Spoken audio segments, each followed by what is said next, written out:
The cruelest twist? The first man who truly treated her right was an actual mafia boss. Jessica came to that wedding expecting embarrassment. Her family treated her like a failure. Her ex-husband mocked her to her face. Then suddenly this impossibly calm, gorgeous man steps in, dances with her, defends her, and makes the entire room regret underestimating her. For 1 second it feels like karma finally showed up. But then the script goes nuclear. Because he is not some rich gentleman with good timing. He is mafia. Real mafia. And thanks to one fake romance at one wedding, Jessica and her daughter get dragged into a war neither of them saw coming. Sophia, the subject's sister, presented in white lace, a case study in the flawless optimism of a 23-year-old. From her designated position at Table 12, a locale for social afterthoughts, Jessica observed this ritual of traditional success. Her proximity to the kitchen doors, a hub of chaotic service, underscored her socioeconomic distance from the champagne being deployed. The Grand Marquis Ballroom, an architecture of crystal and stone, framed a skyline that broadcasted inherited power. An anomalous event registered security personnel converging at reception. 3 hours post-separation from her daughter, the intrusive image of the 5-year-old's melancholic expression persisted.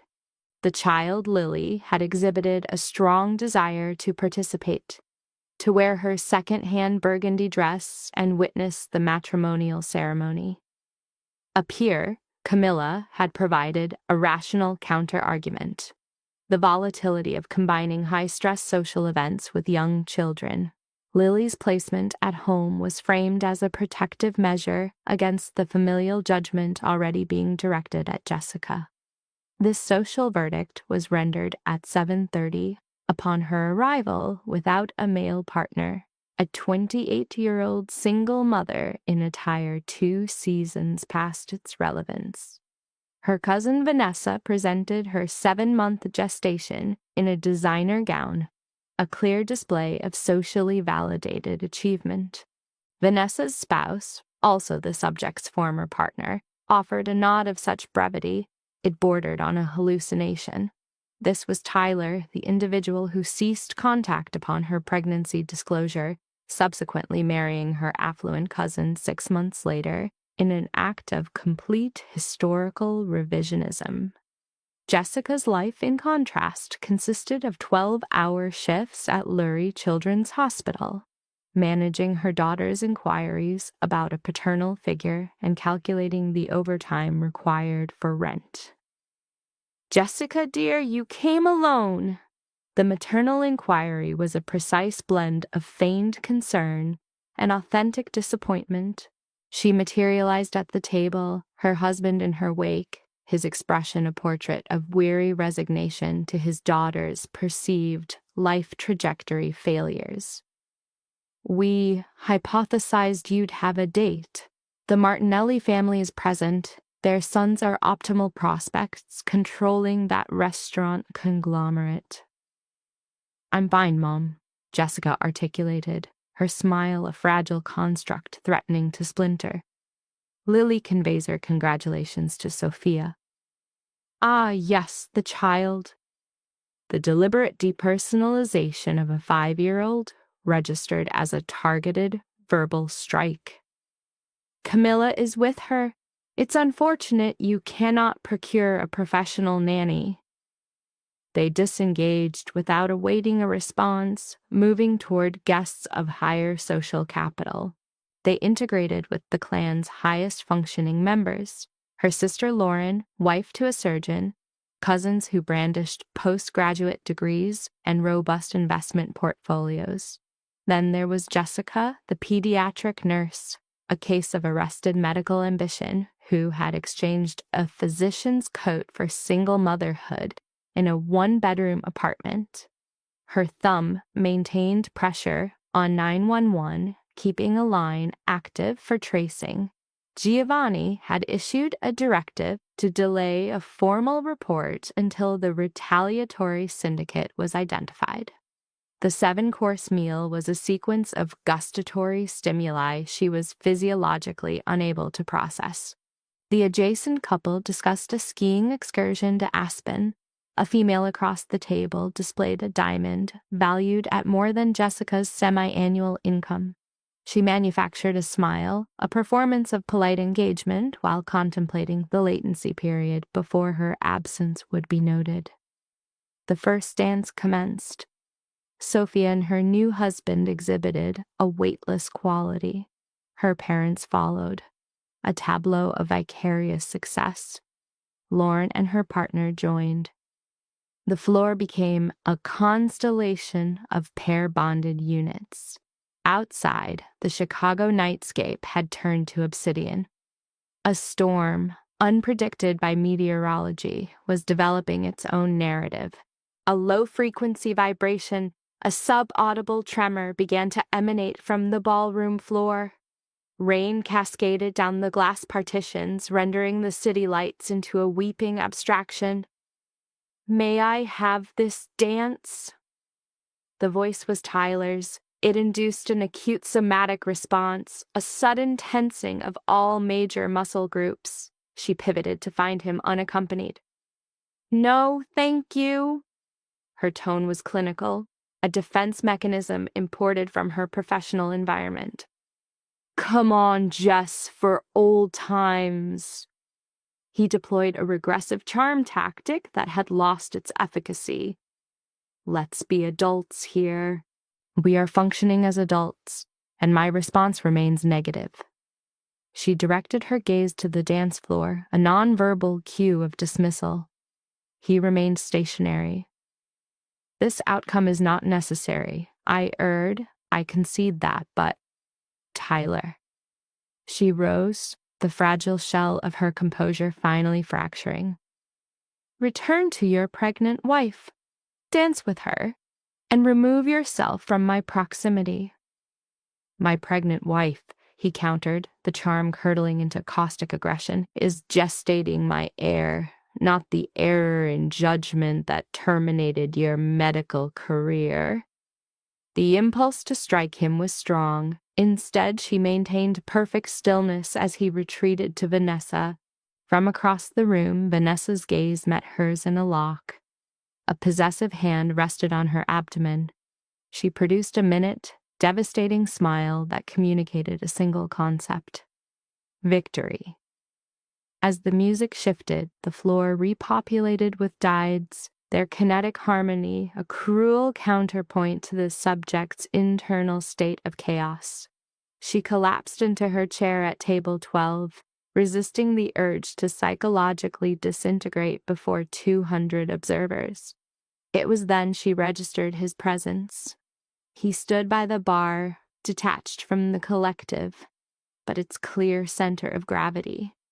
He was tall, approximately 6'3", with a physique indicative of extreme discipline. The black suit was immaculate, but his facial structure arrested her attention. Pronounced zygomatic arches, a mandible of granitic solidity, and eyes that, even at a distance, seemed to bypass her psychological defenses. He was observing her. The gaze was not cursory, it was a methodical evaluation, a focus so intense it felt transgressive, yet it elicited a novel physiological jolt. She broke contact first, a vasomotor response flooding her cheeks with heat. Upon a second, cautious glance, he was conversing with the elder Martinelli. A brief verbal exchange occurred, then the stranger began to move with unnerving intentionality, bisecting the crowd on a direct vector toward her. Her primary impulse was flight, to fabricate a pretext involving her daughter and egress. Yet some force held her immobilized at table 12 as he traversed the room with the unhesitating certainty of a man for whom refusal is not a known outcome. He halted at her table, his presence exerting a physical pressure. The eyes, so piercing from afar, were revealed to be a warm light brown, amber with an internal luminescence. A fine cicatrix bisected his chin, a flaw that magnified his intensity. His scent was of cedar and an unidentifiable dark spice. "You have remained in isolation all evening," he noted, his voice colored by a classic Italian cinematic accent. It registers to me as a significant waste. "I'm fine," she articulated, her heart rate accelerating against her rib cage. "But thank you." "No," he countered. "My assessment is that you are not." He occupied the adjacent empty seat without seeking permission, a single fluid motion. "My assessment is that you are experiencing profound pain and you are expending considerable energy to mask it." The startling accuracy of his diagnosis caused a momentary cessation of breath. "You have no data about me." "I have the data that you are the sole unpartnered individual at a kinship gathering.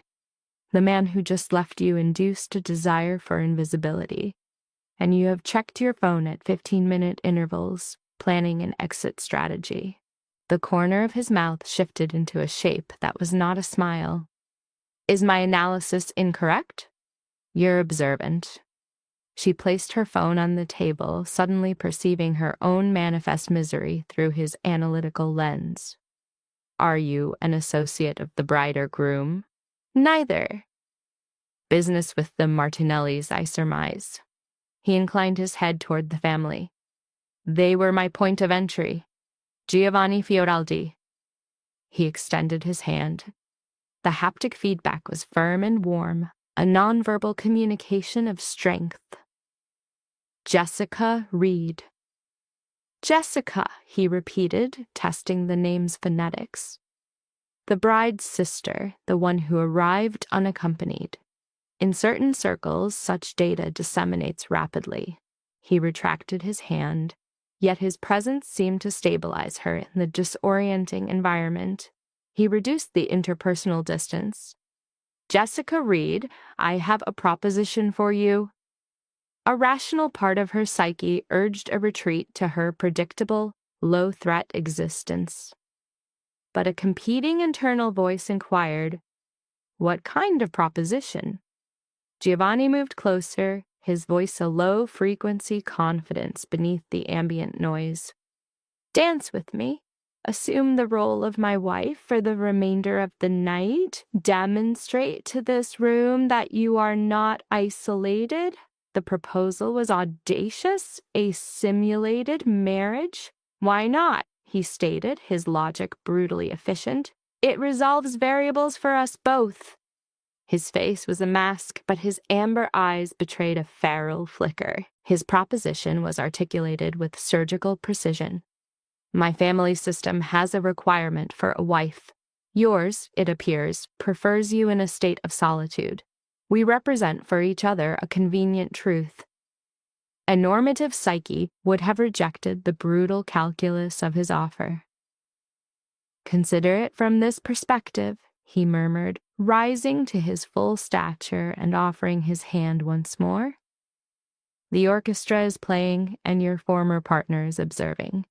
It is time for the performance to commence." A negative response was the only logical course, but logic had evacuated the ballroom. Her fingers made contact with his. "One dance," she mentally stipulated. His smile had the gleam of a honed blade. "We will see," he said, and escorted her to the floor, his hand on her lower back a thermic brand, its pressure a terrifying promise. The man's considerable mass was contradicted by the fluid precision with which he moved her. "You possess a natural grace," the subject observed, synchronizing with his lead. His posture was disciplined, the clear product of rigorous, formal instruction. "A mandate from my mother," he stated, a fleeting shadow of affect crossing his features at the memory. The malignancy claimed her 2 years prior. A conventional apology felt inadequate, yet it was the only social script available. "My condolences." His amber gaze established a direct connection with hers. "She would have assessed you as remarkable. She held a particular admiration for self-actualized women, those for whom a male partner is a choice, never a necessity." A distinct, acerbic quality infused her tone. And you believe this is my choice? This is a performance. His reply was a soft-spoken threat. For the moment, his grip intensified, guiding her into a technically perfect rotation.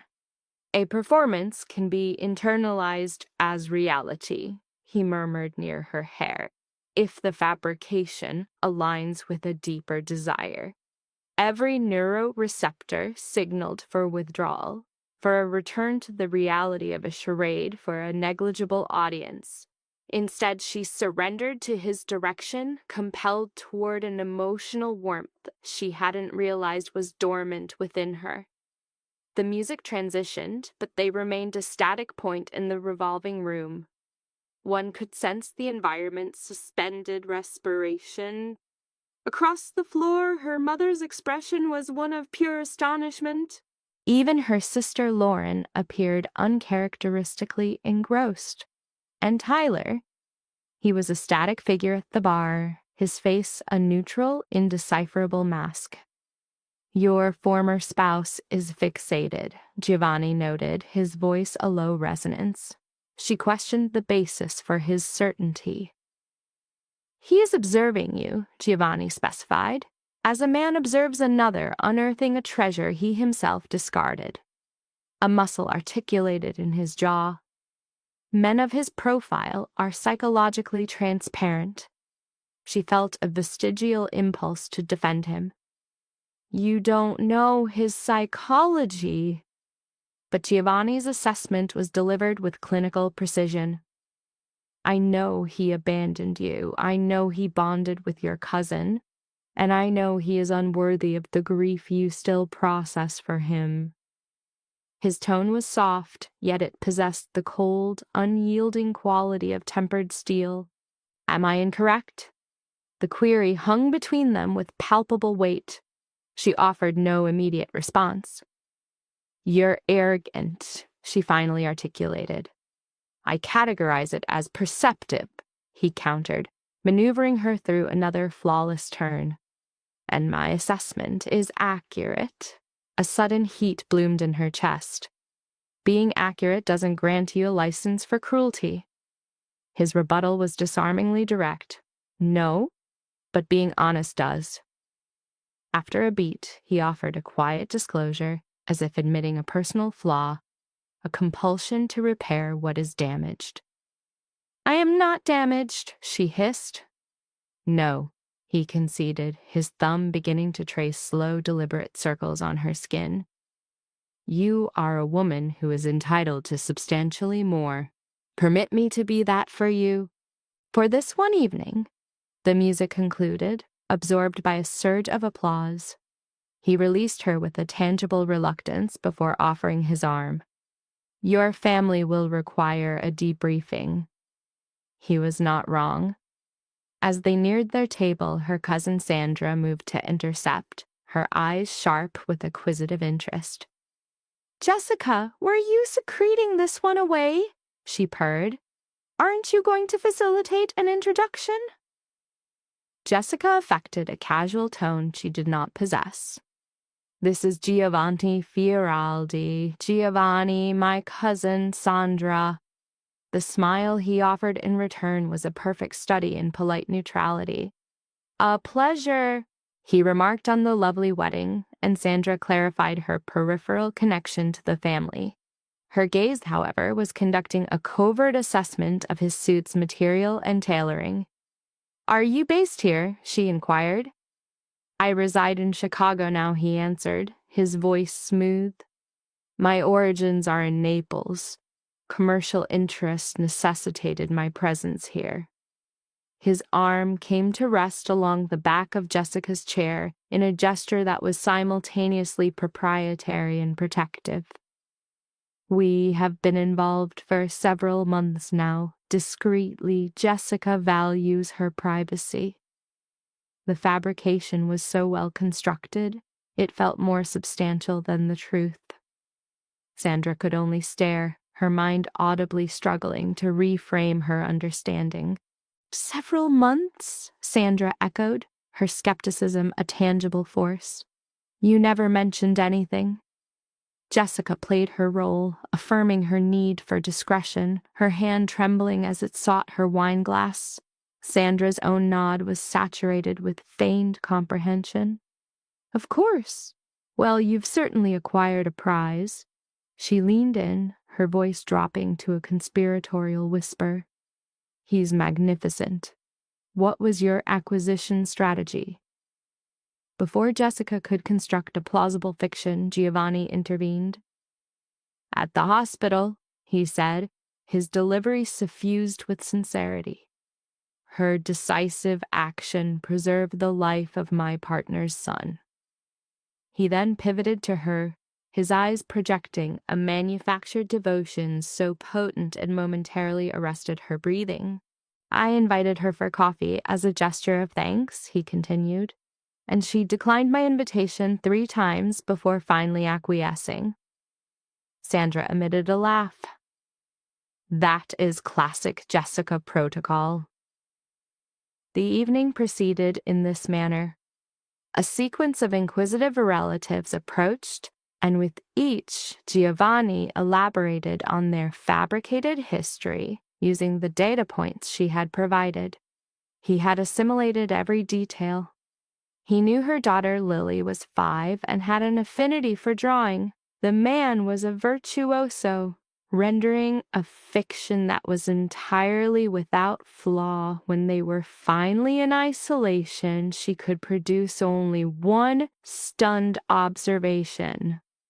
You possess an excessive aptitude for this. As the evening began to wane, she summoned the resolve to confront him.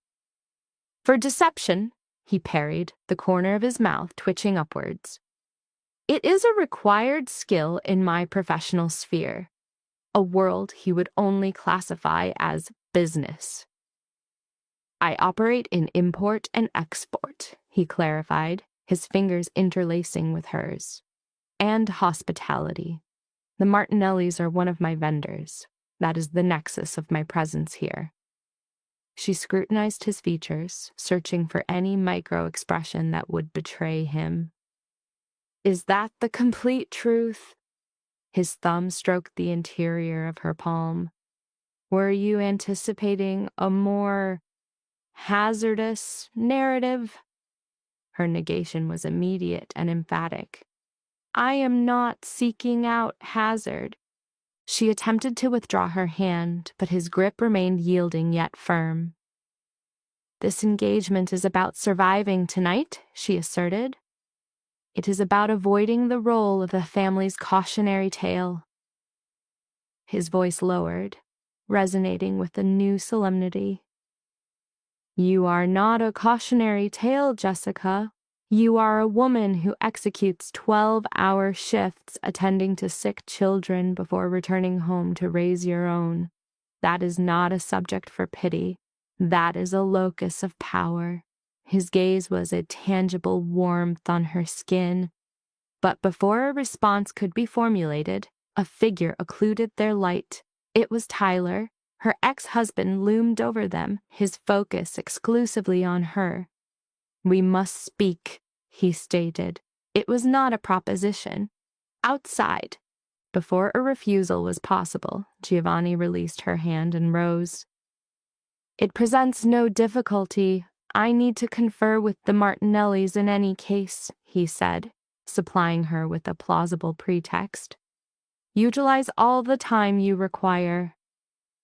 Then he was gone, leaving her contained with the psychological specter of her past. Tyler occupied the now vacant chair, his cologne an invasive sensory memory. Who is he? He demanded, preemptively dismissing any fabrication she might offer. You would have disclosed this to Camilla, he said, leaning in with a familiar arrogance. And Camilla is a known information vector. I've already made inquiries. No one in the city's medical community recognized the name Giovanni Fioraldi. He's not from that environment, she clarified. It involved a partner's child. A profound psychological weariness permeated her system. Frankly, Tyler, my life is no longer within your jurisdiction. You forfeited that privilege when you abandoned me during my pregnancy. That was a different context. I was unprepared for the roles of husband and father. But you're prepared now? With Vanessa?" She gestured toward his new wife, whose hand rested protectively on her own gravid abdomen. "Or is that child's legitimacy enhanced by the capital you always craved?" Tyler's expression hardened. "Do not presume a position of moral superiority over us. You are the one who materializes with a stranger, simulating a full recovery." And for an instant, the idea felt startlingly real. Perhaps she had recovered. Giovanni was a fiction designed for a single night, but the desire for that fiction to be true manifested as a sudden, acute pang. Content? Tyler's laugh was a coarse, abrasive sound. "Be realistic, Jessica. You're a single mother on a marginal income. You exhaust yourself and still cannot provide optimal resources for our daughter. That man in the bespoke suit will exit the moment he observes the true extent of your life's disarray." Each word was a precisely targeted psychological blow, striking her at her point of greatest vulnerability. Before she could formulate a defense, Giovanni was present. "Is there an issue?" His voice was placid, but it carried an edge that could fracture crystal. "No issue," Tyler replied, rising to his feet. "Just a conversation with my ex-wife." "Then the conversation has concluded."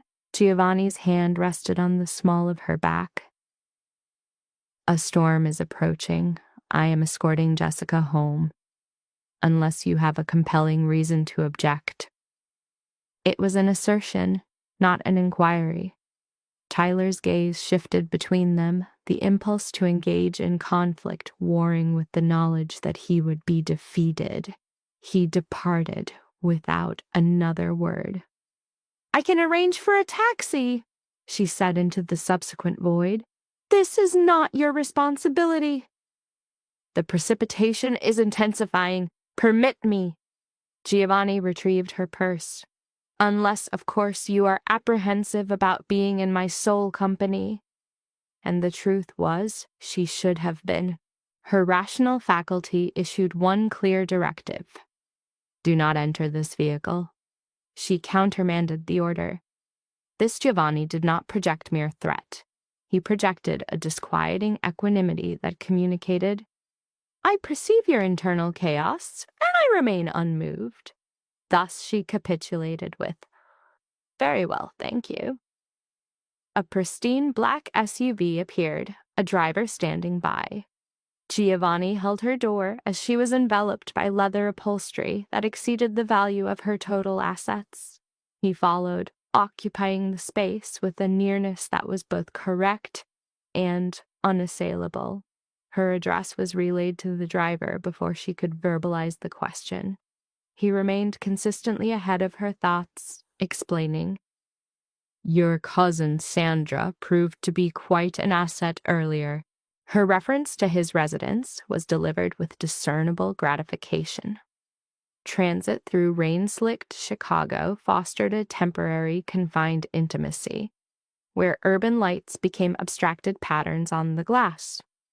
To mitigate the tension, she initiated, "My gratitude for your intervention tonight."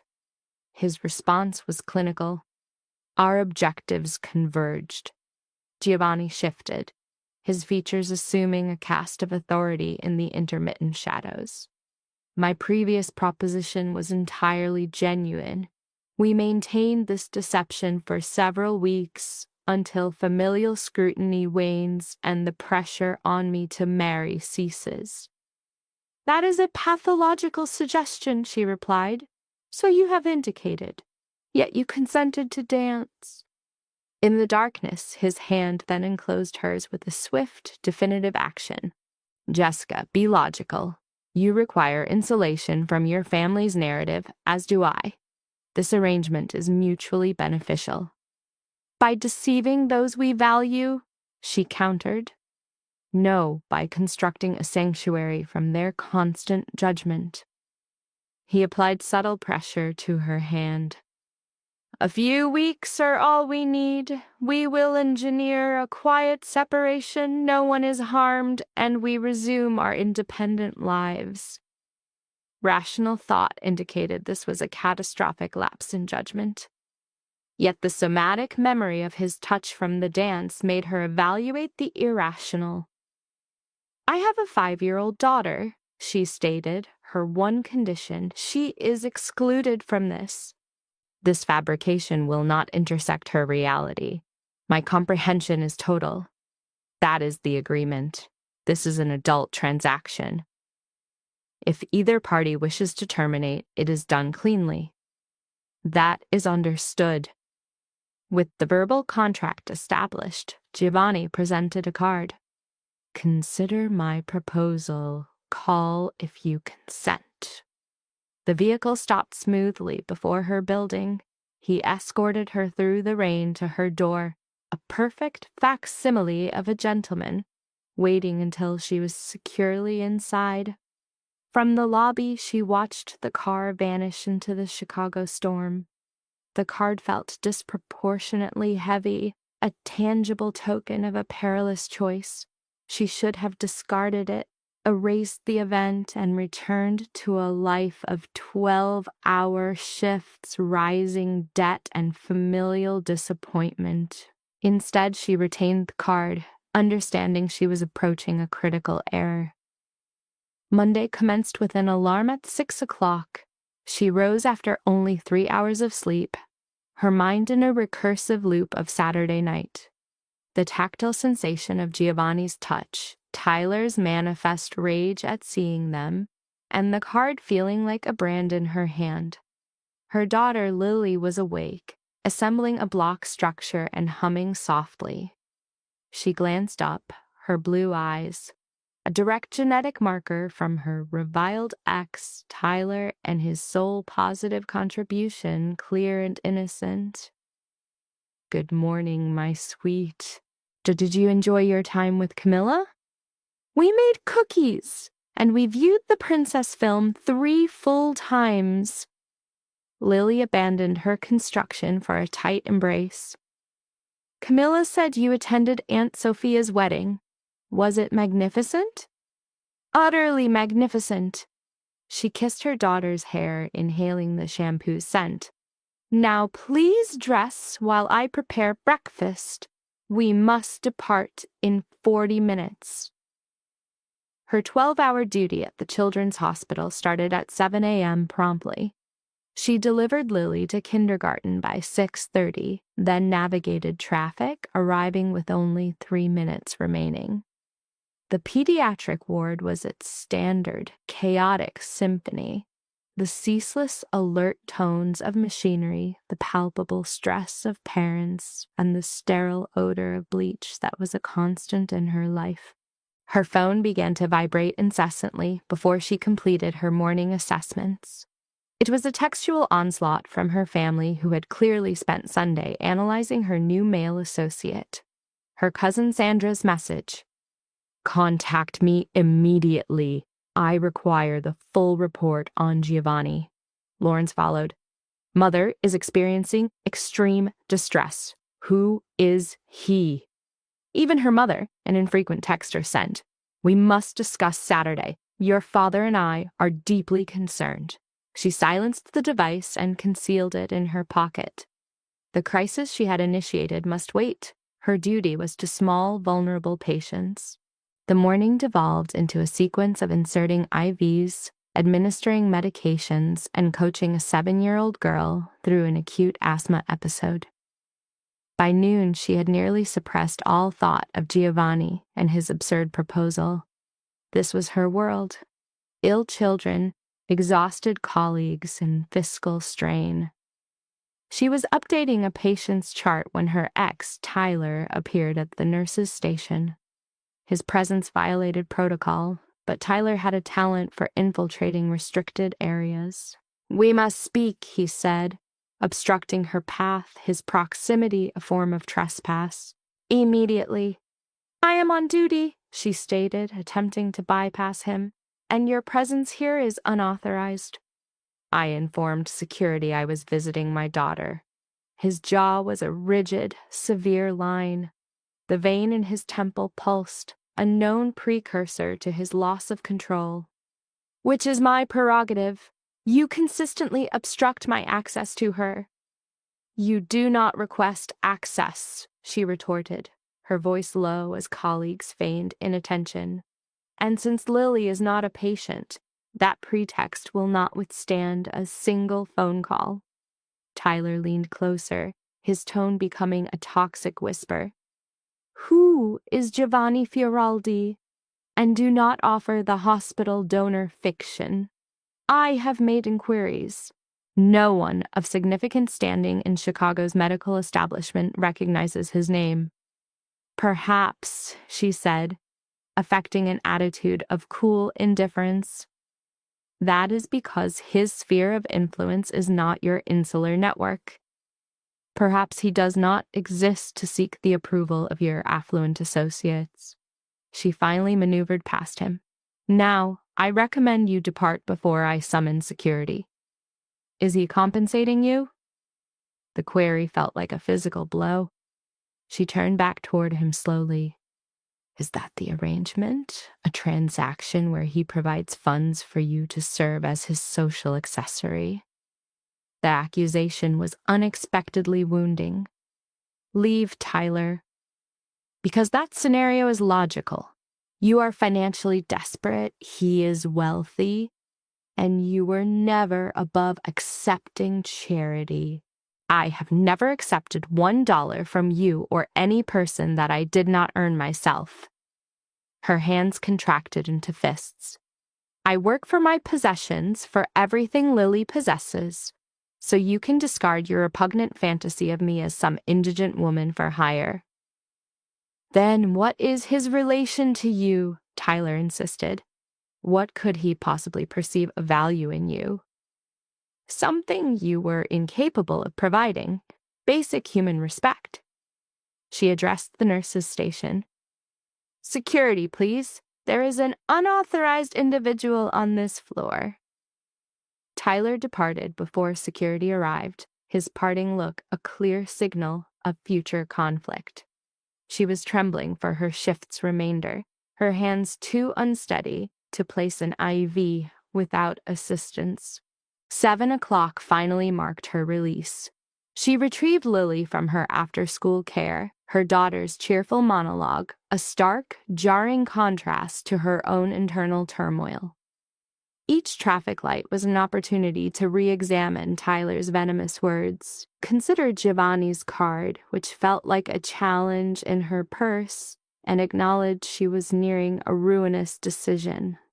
At 8, her friend Camila arrived for their Tuesday takeout custom, her expression etched with concern. Jessica understood an interrogation was imminent. She merely shifted food on her plate, awaiting her friend to break the silence. "My phone has been bombarded by your mother, Sandra, and Lauren," Camilla began bluntly. "They are demanding details about a man named Giovanni." Jessica's focus dropped to her meal, feigning deep concentration. "It's inconsequential, a single event, a dance at a wedding, so my family would perceive me as something other than their constant recovery project." "A favor?" Camilla's eyebrow rose in a perfect expression of skepticism. "Jess, men with his appearance do not perform favors. What is his actual motive?" "He needed his family to cease pushing marriage, and I needed mine to cease their pity. It was a symbiotic exchange." Then the crucial fracture in her narrative appeared. "It is. For now." "He proposed that we prolong the arrangement for a time," she at last confessed. "Only until the external pressures abate." Camilla recoiled slightly as the plan's sheer irrationality registered. "This is profoundly dysfunctional, Jess. You recognize that, correct?" "I do," she admitted, meeting her friend's eyes. "But you were not present, Cam. You did not experience the oppressive weight of their sympathy, or Tyler's condemnatory stare. For one evening, I felt significant. Is that response so abnormal? Not abnormal, Camilla replied, her tone softening as she took her hand. Just hazardous. Assure me you will exercise extreme caution. If this man signals trouble, you withdraw. I promise. The vow was invalid as it was uttered. She intended to make contact after Camilla left. Her friend remained until 9:30, a comforting presence while Lily was put to bed. Alone, she moved within the confines of her kitchen, ensnared by a construct she knew was fragile. At 10:15, as she hesitated, a sharp, authoritative knock sounded at the door from an unknown source. Through the peephole, two individuals were silhouetted in the dim light like urban specters, one bearing a prominent tattoo of a serpent encircling his neck. Jessica Reed. The voice penetrating the door was emotionless, tinged with a foreign cadence. A discussion concerning Giovanni Fioraldi is required. A primal impulse urged silence, a feigned absence. I have no knowledge of that individual. An operative produced a phone, its screen displaying irrefutable evidence from the wedding. The image captured her in Giovanni's embrace, a photograph of manufactured intimacy. You are his property, the man declared flatly. This makes you our concern. I mean nothing to him, she countered, her voice trembling. We are practically strangers. She clutched her phone, a symbolic defense. Leave now, or I will contact the authorities. Proceed, the taller operative stated, his composure absolute. We will be gone upon their arrival, but we will return Jessica Reed, and your compliance will be secured. Mr. Volkov does not tolerate being disregarded. They pivoted, their footsteps receding, leaving her in a state of acute distress against the door, her heart rate dangerously elevated. A new name, Volkov, fixated in her mind, inducing a profound sense of terror. In that moment, the subject's constructed fantasy collapsed, supplanted by a stark, menacing reality. Giovanni's card, retrieved from her purse, now seemed to radiate latent threat. Logic dictated severing all connection, her final opportunity to evade his toxic sphere. Yet, confronting this abyss, she initiated the call. He responded on the initial ring. Jessica. Her report was a frantic, disorganized cascade of information, 2 subjects, photographic evidence, the name Volkov, a promise of their return. A weighty, analytical silence occupied the line. His voice returned, a study in disquieting composure. Secure your door. Grant entry to no one. My arrival is in 15 minutes. Giovanni, what is occurring? Who are they? A full briefing will be provided upon my arrival. Remain in place and do not separate from Lily. The connection terminated. She engaged every lock, her gaze shifting to the sleeping child, oblivious to the high-stakes contract her mother had just entered. 14 minutes later, a second knock. The peephole revealed him, accompanied by an associate who appeared hewn from granite. This is my colleague Franco, Giovanni announced, breaching her threshold. His gaze performed a tactical sweep of her modest dwelling, assessing it not as a home, but as a strategic liability. He instructed her to provide a verbatim account of the encounter. During her debriefing, Franco maintained a stationary watch at the window, a physical bulwark against an unseen threat. With each detail she recounted, Giovanni's demeanor hardened, the scar on his chin a prominent white fissure. The Bratva, he stated, a Russian syndicate. They are initiating a move on my territory. The wedding photographs were compromised. They were informed you were my asset. How? She managed. We just met. The memory of their dance now felt like a mark of ownership. The fabricated narrative had been deceptively easy to internalize. Truth is irrelevant to them, Giovanni clarified after a brief, quiet exchange with Franco in Italian. Leverage is their only concern. This is my failure. I should have anticipated this. What is their objective? To utilize you against me, to compel me into a ruinous agreement. His focus locked onto hers, expressing regret that offered no solace. Jessica, my apologies. You were never meant to be involved. Then we end it, she pleaded. We can inform them it's a fabrication. Too late, Franco's abrasive tone interjected. You have been identified as his vulnerability. The truth is no longer a factor. The subject experienced a loss of motor control in her legs, collapsing onto the sofa. What is our next action? Giovanni knelt before her, his intense gaze compelling her focus. I will provide protection for you and for Lily. But to do so requires your absolute trust. Are you capable of that? All rational cognitive functions screamed for her to refuse, to expel him and his chaos from her home.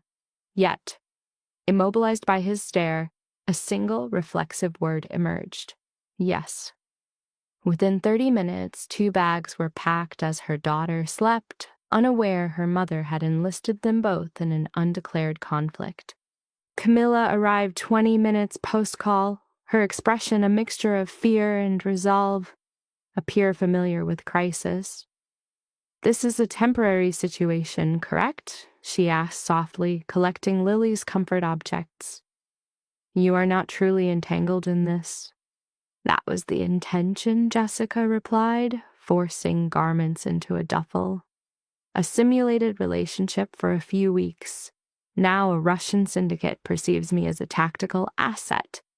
The Russian mob. Verbalizing the reality caused Camilla to sit abruptly on the small bed. Oh, Jess, what have you done? I don't know. Her hands exhibited tremors too severe to operate the bag's zipper. He claims he can offer protection. It is the sole concept I can grasp. Giovanni's residence was the fortress of steel and glass, a penthouse overlooking the Gold Coast valued far beyond her lifetime earnings. Franco transported them in a black sport utility vehicle, employing an indirect route to detect surveillance. Giovanni followed in a separate vehicle with a security team she hadn't known existed. A proprietary key activated an elevator that opened directly into a sterile, immaculate apartment overlooking the lake's black expanse. The art on the walls was authentic.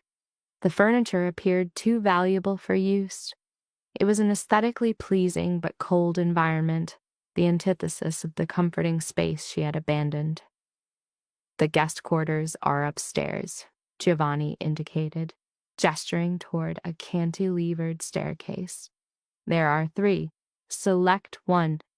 Camilla, there is a room for you as well. I am required to remain here, her friend inquired, her eyes wide with alarm.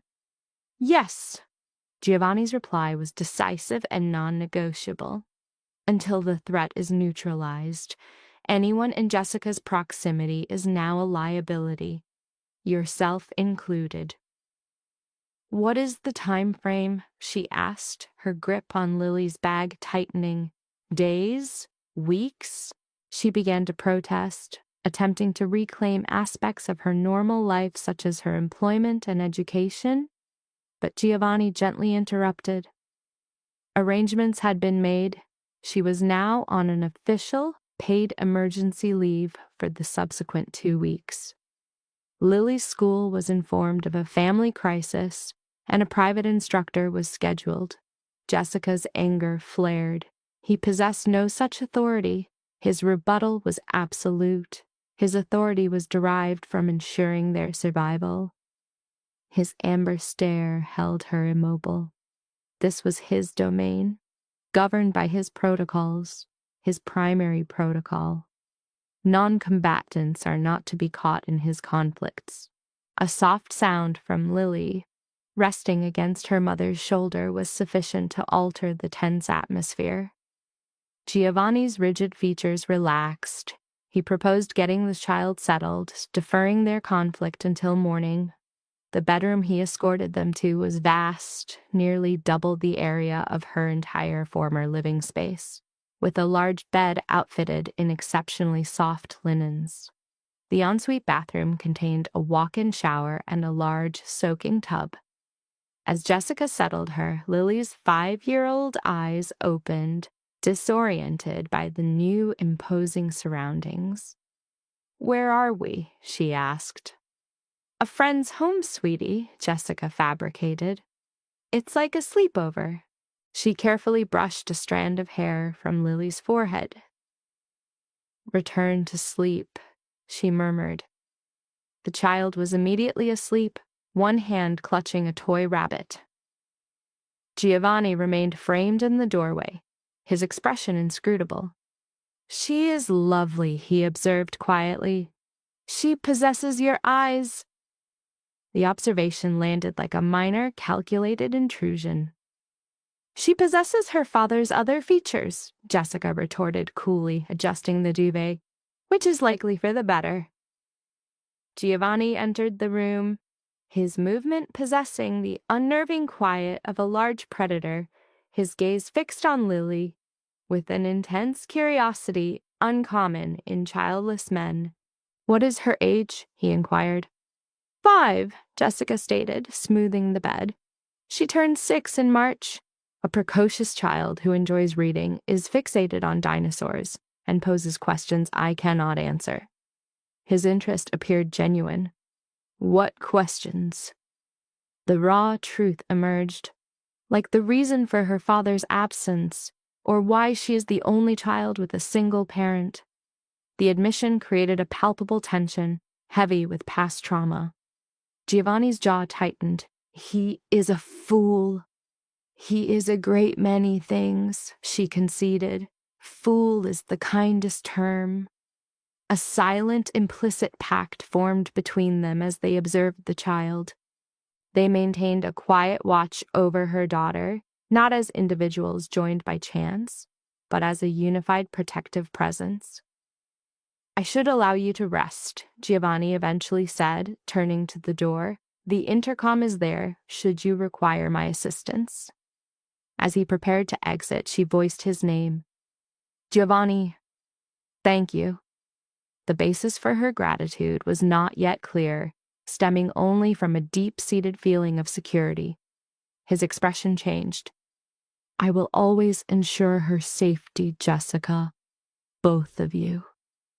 You have my solemn promise." With that vow, the following 3 days marked a surreal deviation from her established life. On Wednesday morning, Jessica awoke to find Lily already exploring the penthouse with the child's singular, intense focus.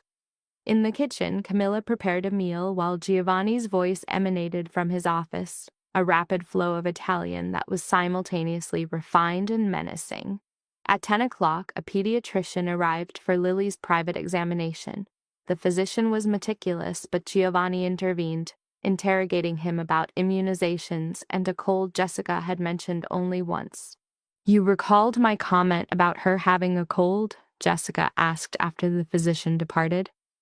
"You stated she was absent from school 2 weeks ago," he answered simply, offering Lily a tablet.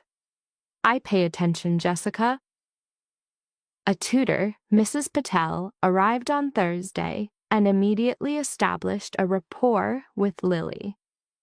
Giovanni observed for a time before suddenly joining a drawing lesson, producing a surprisingly adept sketch of a horse and instructing Lily on shading techniques. "My mother insisted upon art lessons," he stated, his large hand maneuvering Lily's smaller one. "She equated aesthetics with commerce." From the kitchen, Jessica and Camilla observed the improbable interaction. They watched him connect with the child on her level, his validation appearing authentic and his patience exhaustive. His proficiency with her is remarkable, Camilla noted, and deeply unsettling. This observation was more menacing to Jessica than any criminal affiliation, as Lily was already inquiring about their next visit with Mr. Giovanni. The child had begun producing drawings of a tall, dark-haired man beside them, subconsciously filling a paternal void Jessica had suppressed for 5 years. The post-wedding tension had erupted within the penthouse. Giovanni's influence was pervasive and potent. In the economy of his movements, the cedar fragrance he carried, and the authority in his tone. Each evening, they functioned as a peculiar provisional family unit, with Giovanni fixated on every utterance from Lily. After Lily was asleep, they would convene on the terrace, the cityscape luminescent below, carefully navigating the issue binding them. He spoke of his mother, Sophia, who succumbed to cancer when he was 33.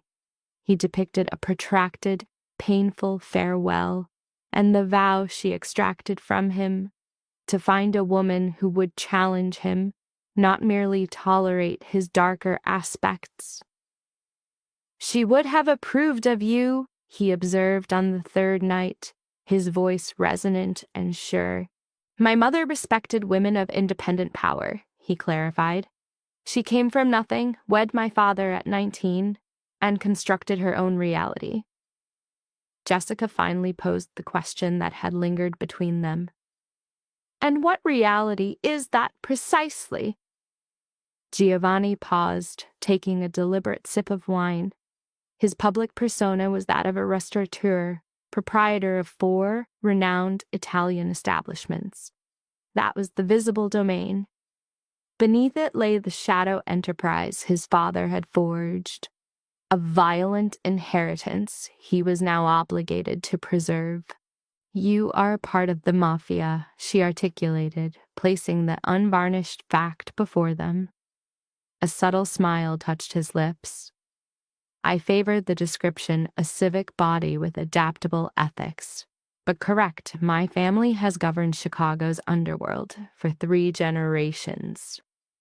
The restaurant served as a legitimate front for a network of covert ventures.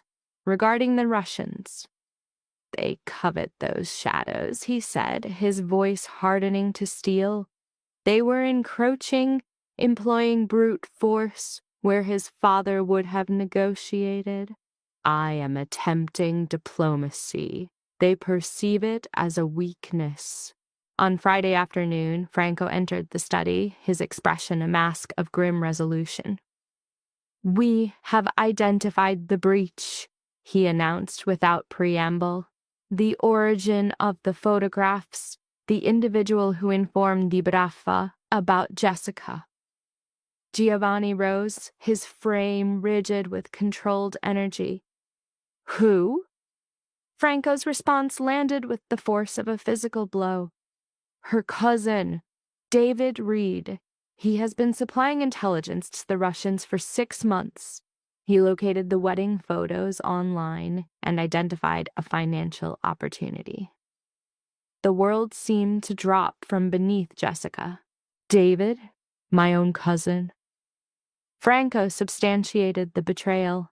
David had informed the Bratva the marriage was a fabrication, but their leader, Dmitry Volkov, still viewed her as a pressure point. "His current location?" Giovanni's voice was stripped of all emotion. Pure ice. This was the complication. The Russians possessed him, a deterrent against retaliation. If Giovanni acted against them, they would execute David, simply to demonstrate capability. The room began to tilt. It was her irresponsible, debt-ridden cousin David who had sold his family to criminals to resolve his gambling losses. "We cannot simply abandon him," she heard her own voice say. "He is a fool, but he is family." Giovanni's face was like granite. "He jeopardized you and Lily." Her gaze locked with his. Family is not consistently about loyalty, Giovanni. Or sound judgment, she countered. How would your mother have handled this? The query struck its intended target. His jaw clenched before he instructed Franco. Arrange a meeting with Volkov. I will hear his terms. Franco cautioned. It is a setup. I am aware, Giovanni said, his focus fixed on her, but it appears I have chosen an inopportune time to develop a conscience. They arrived at a warehouse in Chicago's industrial sector, the scent of the lake penetrating the car's climate system. The Friday night air was cool, the clouds hanging heavy with unreleased rain. Beside her, Giovanni was a paradox, her guardian and the source of her greatest anxiety. You may remain here, he proposed for the third time. Franco and I are capable of managing this. I was the leverage, she retorted. I will participate in the negotiation. A message from Camilla confirmed Lily was asleep, asking about her return home. A term she now associated with his penthouse after just 5 days. You told me she would want them to recognize I was more than a pawn in their conflict, Jessica reminded him. My mother, he replied, his hand covering hers, would have numerous opinions, mostly expressed with language you ought not to hear. I spent 3 years in a hospital, she responded. My tolerance is quite high. The warehouse emerged from the gloom, a rusted concrete monolith. 2 black vehicles were parked in front, their occupants leaning against them with the casual menace of professional killers. Franco exited first, his gaze surveying the perimeter with trained expertise before he signaled it was clear. They entered an atmosphere thick with the smell of oxidation and moisture. A silent Russian gestured them further inside, into a scene resembling a film set. It was a vast chamber filled with shipping containers and illuminated by faint, hazy lights. At its center was a folding table where 2 men were positioned. She recognized the younger one, the enforcer from Tuesday. The senior man had to be Dmitry Volkov. He appeared to be in his late 50s, with gray hair and a severe military style and eyes chilled by a lifetime of inflicting pain. Mr. Fioraldi, Volkov's English was accented and sharp like fractured glass. You have brought the woman. A distinctly American action. Jessica is here by her own volition, Giovanni answered, pulling out a chair for her.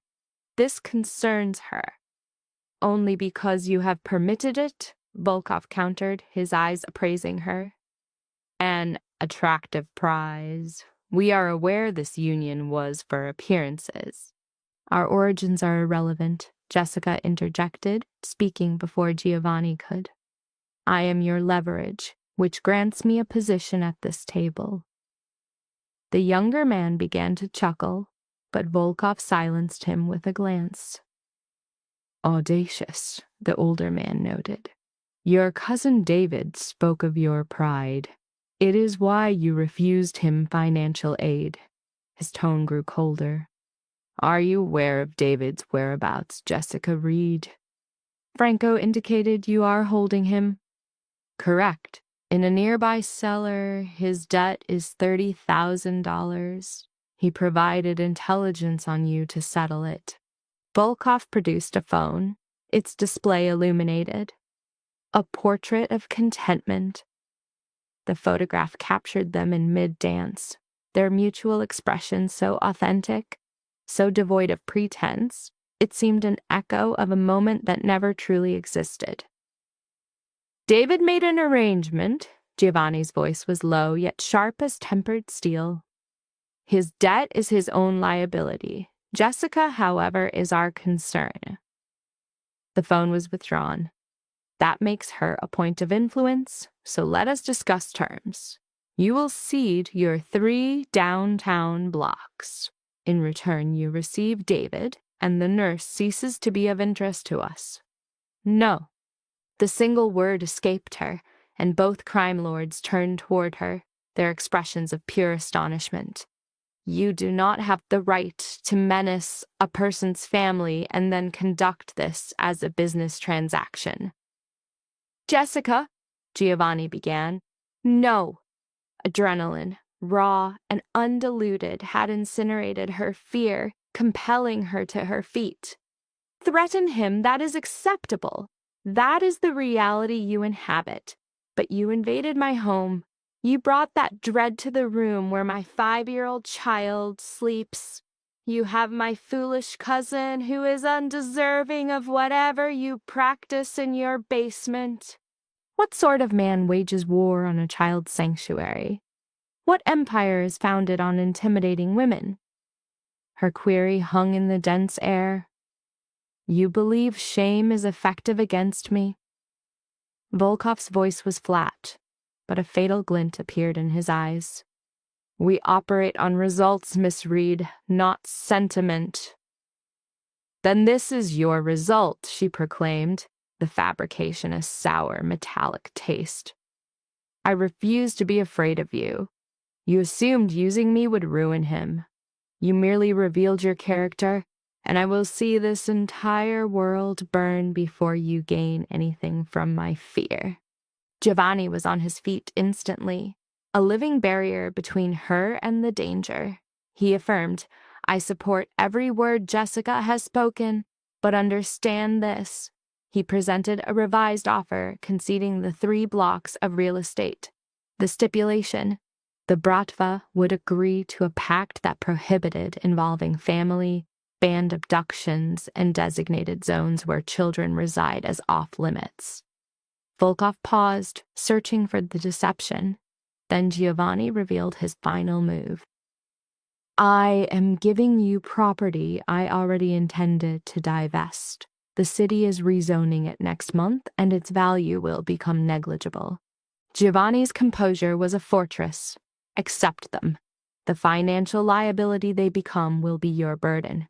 In exchange, we establish a boundary. You remain on your side, we on ours, and all non-combatants are henceforth inviolable.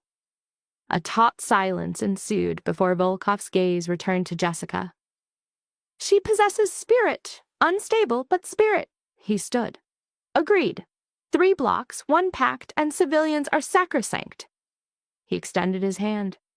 And Mr. Fioraldi, some unsolicited counsel, if this marriage began as a pretense, you should strongly consider making it legitimate. A woman who confronts power with truth like that is a rare asset. My own mate was a subject of that archetype. My intelligence manifested in never relinquishing control. Their physical contact was brief, a transactional close to a stark negotiation. David's extraction was scheduled for that hour, delivered to a medical facility with a 6-month proximity injunction. Asset transfers were to conclude by the weekend. They exited the warehouse into a fine, aqueous mist. Upon reaching the vehicle, however, her systemic fortitude failed, as adrenaline vacated her system in a physiological crash. Giovanni stabilized her, maneuvering her into the seat. That exhibited either the highest order of bravery or a profound cognitive deficit. From the forward cabin, Franco's assessment was audible as the vehicle departed. The distinction remains unclear. Both, she articulated, her vocalization weak. It was unequivocally both. Giovanni reoriented to observe her. You confronted Dmitry Volkov. Do you process the implications of that? That you addressed him in that manner and continue to respire? Honestly, respiration was not the primary directive, she conceded, her hands exhibiting tremors. My focus was Lily's safety at your residence, and David's state in that facility. I grew weary of powerful men determining who is preserved and who is sacrificed. My function is a pediatric nurse, Giovanni. My entire existence is the protection of children. Following this disclosure, he initiated a kiss. The subject's terror abated as his mouth connected with hers, a searing, urgent contact saturated with unspoken drives. He supported her cranium with one hand, his thumb stroking her cheek, while the other arm drew her across the leather seating until no gap persisted between them. She mirrored his intensity, channeling 5 days of acute stress and a trace of hope into the bond. His movements were confident, and her body responded with instinct, wholly amnestic to Franco, whose gaze was now fixed on the road. When they disengaged for air, he pressed his forehead against hers. He vocalized his desire, tracing it to the moment her gaze met his from table 12, and she consented to dance.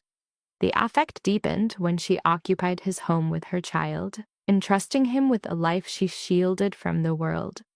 It was solidified when she faced a Russian syndicate head in a derelict warehouse, declaring that threats to the city's young would not stand.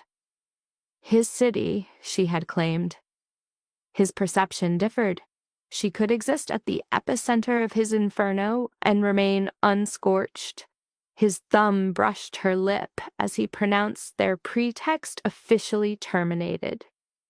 The role play had disintegrated somewhere between Saturday and present, a conclusion she could not dispute.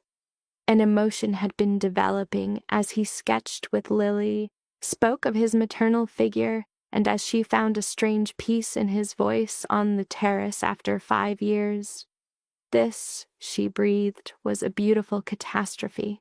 The most valuable ones are, he responded, his lips meeting hers again, this time with the gentleness of a promise, not the intensity of a capture. He requested she remain, not for security, nor to fulfill an agreement, but to observe where this nascent, unrefined connection might progress. The vehicle's slow halt outside the penthouse, punctuated by Franco's soft cough, fractured the moment, a reminder of the dormant 5-year-old one level above. She articulated the clear risk. Her daughter would be caught in the fallout if their world were to destabilize. His reply was one of absolute conviction they would simply prevent destabilization. Assisting her from the vehicle, Giovanni outlined the new parameters. One day, one decision at a time, beginning with the admission that tonight had altered the entire equation. The elevator ascended in a tense silence. At the apartment door, Camilla's single, knowing glance at Jessica's presentation communicated a full understanding without any inquiry. After Camilla departed with Franco, Jessica and Giovanni stood alone near midnight in the expansive living area, the weight of their revised contract settling between them. Her impulse to check on Lily was a conditioned response, a retreat to the only non-complex element in her life. He permitted her to go, but first clarified the terms of his proposition. This was not a transient sanctuary, but a space she could define as a true home. In her room, Lily slept soundly, unaware her mother had just negotiated with criminals and then engaged with the man who made her negate all logic for flight. Jessica observed the rhythmic respiration of her chest. This remarkable child she had with a man who merited nothing. She now had to assess if she possessed the fortitude to risk 2 psyches on a man who might just merit everything. Downstairs, Giovanni signified a potential future. Upstairs, her daughter represented her present reality.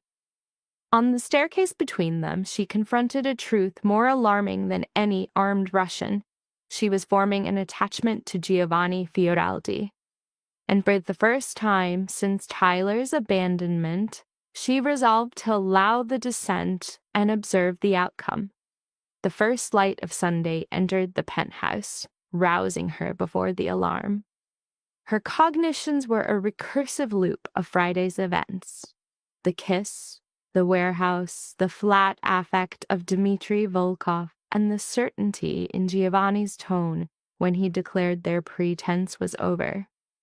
She located him in the kitchen, already dressed before 8 o'clock, preparing coffee. With Lily still asleep, a unique quiet settled between them. A discussion about the subsequent phase was necessary, he stated, passing her a mug. Her own thoughts had followed a parallel course. Her fingers absorbed the ceramic's heat as she noted their pact was designed as a short-term fabrication, a few weeks of performance until their families would disengage. Now the construct had morphed into a complex reality. Giovanni leaned on the counter, his sharp amber eyes fixed on her. He relayed Franco's morning intelligence. David was discharged from the hospital, barred from Chicago for 6 months. The Bratva situation was contained. The truce was stable. His words signified that she and Lily were finally at liberty to return to their former life. The words should have registered as liberation. Instead, they resonated as a closing portal. She struggled to maintain vocal control. The threat was neutralized, the agreement concluded. She murmured her gratitude, the farewell suspended, unvoiced between them. That was one possibility, Giovanni conceded, setting his mug down. He then presented a second. Franco could construct a complete identity reset. Flawless new documentation, a new city, a totally new biography. He could provide her and Lily absolute security, placing them where Tyler or his associates could never reach. Financial autonomy, a clean slate, every resource she could require. He was offering to facilitate their disappearance. The concept struck her like a blast of cold water, a definitive exit from his sphere of influence. This option, he specified, stemmed from no debt and was bound by no contract. His expression was a stoic, unreadable mask. He had pulled her into this vortex. A clean extraction was the only ethical course he could prefer. Before she could formulate a response, the soft sound of feet on the stairs broke the tension. Lily appeared in her sleepwear, her hair in a chaotic state, holding a stuffed rabbit. "Good morning, Mommy. Good morning, Mr. Giovanni." She pulled herself onto a stool. "Are we having pancakes? Mr. Giovanni makes the absolute best ones." "That is within my capabilities," Giovanni confirmed, already gathering the components. "Will the preference be chocolate chip or blueberry?" "Both," Lily declared, her small form vibrating with excitement. "Mom, can't we stay here permanently? I love it here." She then announced that Mr. Giovanni would be instructing her in architectural sketching later. Jessica felt an internal fracture. "Sweetheart, we are Mr. Giovanni's guests. We cannot simply reside with him indefinitely." "But why?" she countered, her gaze shifting between them with the flawless reasoning of a 5-year-old. "He has numerous unoccupied rooms." "And you have no objection, correct, Mr. Giovanni?" His gaze met Jessica's over the child's head. "Not in the slightest." "Lily, my love, go wash your hands for breakfast," Jessica instructed softly. As the child moved away, the two adults were again isolated in silence. "She is developing an attachment to you," Jessica stated, her voice a near whisper. It was the precise outcome she had feared. If they departed, the child would have inquiries without simple resolutions. "Then do not depart," Giovanni proposed, the whisk in his hand moving in a smooth, hypnotic rhythm. "Remain. Let us observe what this could become, absent the pretense of protection. Merely two individuals assessing a potential future. You manage a criminal syndicate, Giovanni. You conduct transactions with killers. Your adversaries could use me and Lily as leverage." Her knuckles whitened on her mug. How could any life be constructed on such a volatile foundation? He contended that his world was not a detached reality. "That is a component of me, but so is the man preparing pancakes for your daughter. the one who wishes to teach her to draw buildings. He was a functional paradox, a man who orchestrated 3 nights of constant surveillance on her, yet would incinerate half of Chicago to ensure her safety. And now he cooked pancakes, asking her, fundamentally, to accept his entire persona, the protector and the predator. He was not requesting she embrace the pathology, only that she acknowledged the pathology was real. Before she could reply, Lily returned, vocalizing about her art instruction and requesting more chocolate chips. The scene projected a surreal domesticity, a portrait of a family unit that did not exist. This quiet, normative behavior was more unsettling than any firefight. It felt too authentic, too appropriate for a connection only days old. Following the morning meal, she presented a counter-strategy, a return to her post at the hospital on the subsequent day. Giovanni's placid demeanor dissolved. He categorized the notion as dangerously impulsive. The syndicate truce was tenuous, the environment volatile. She interrupted, framing her return as a psychological imperative. She required the retrieval of a piece of her former identity, a proof against the role of a mere ward in his tower. For any functional dynamic to exist between them, she had to be a distinct entity. He observed her for a protracted, silent interval before stating his conditions. A private chauffeur and a security detail stationed at the medical facility. This was non-negotiable. She acquiesced, learning the mechanics of concession. However, his operatives were to remain unseen. She refused to have guards patrolling the corridors of a pediatric ward. Monday commenced with the cadence of a life she previously recognized. She deposited Lily at kindergarten with a parting gesture and proceeded to Lurie Children's for her first shift in over a week. The hospital was the same managed chaos she recalled. Frightened children, anxious parents, the antiseptic odor and rhythmic beeps that constituted a peculiar form of sanctuary. Her supervisor intercepted her at the entrance.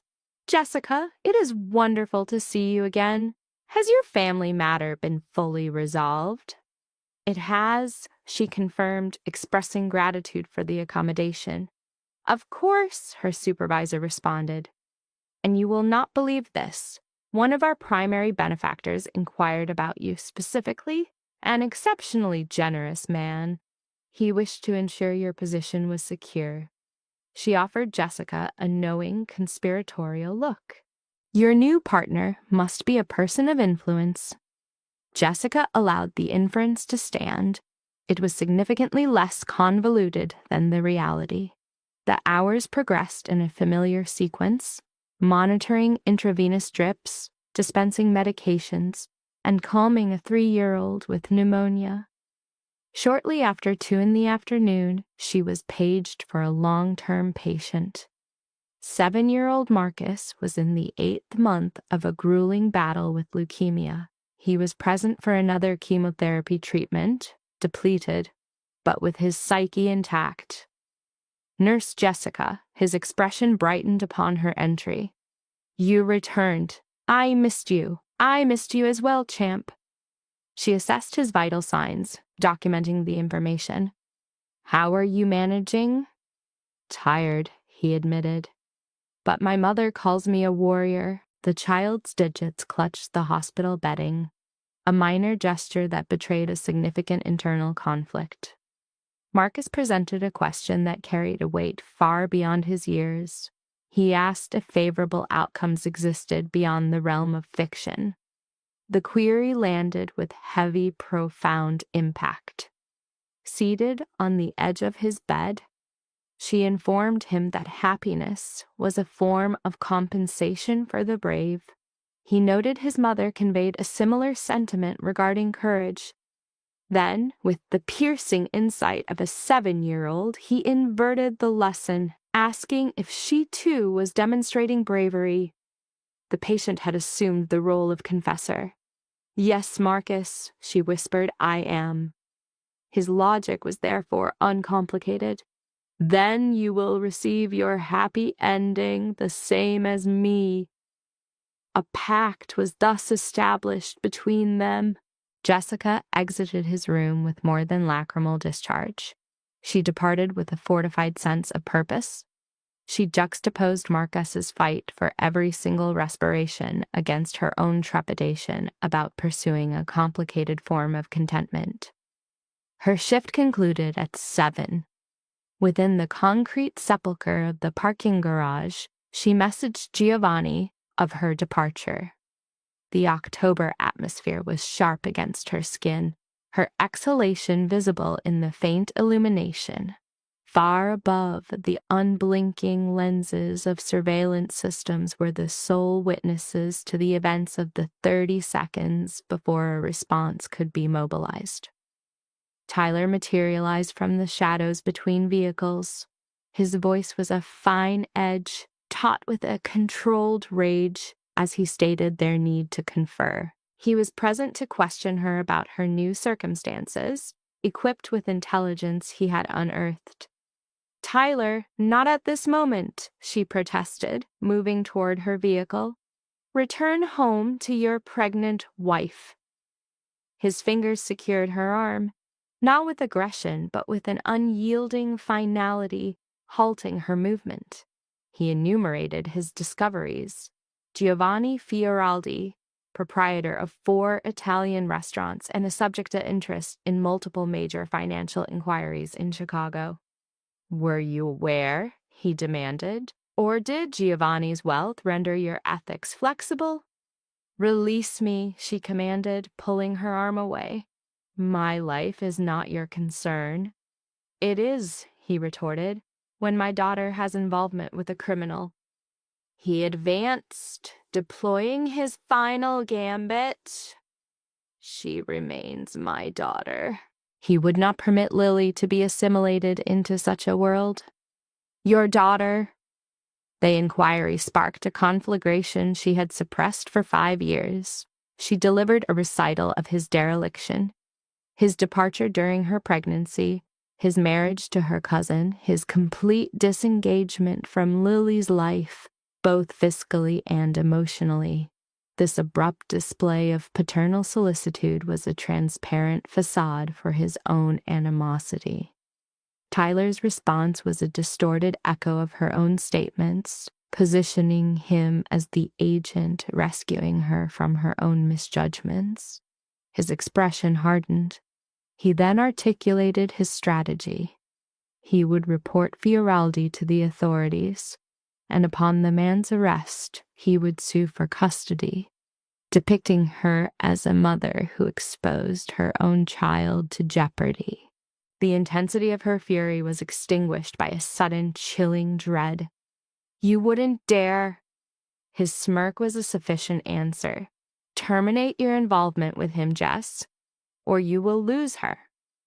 A different voice, as sharp and cold as fractured glass, sliced through the tension. That will not be an issue. Giovanni stepped out of the gloom by the elevator, his associate Franco positioned behind him. Their movements were those of predators converging on a well-laid snare. The blood drained from Tyler's face as he threatened to call security. I would strongly recommend that, Giovanni said, his posture relaxed, but his gaze glacial. He would relish explaining to them why Tyler was menacing his girlfriend. Tyler's denial, I did not touch her, was countered with a placid, fatal reference to the cameras. Franco made a slight gesture with his head toward a blinking red indicator on a camera overhead. The city of Chicago, Giovanni observed, treats matters of assault with great seriousness, particularly when they concern an obsessive ex-husband. Tyler's composure finally broke, his voice trembling. This is not a threat, Giovanni clarified, continuing his advance. It is a demonstration of cause and effect. At the sound of his name, Franco produced an envelope. It contained an itemized bill for delinquent child support, a 5-year documentary trail of his neglect. The total was approximately $43,000, paired with a restraining order to be filed should he ever approach Jessica again. Tyler seized the documents, stammering that no child support had been agreed upon.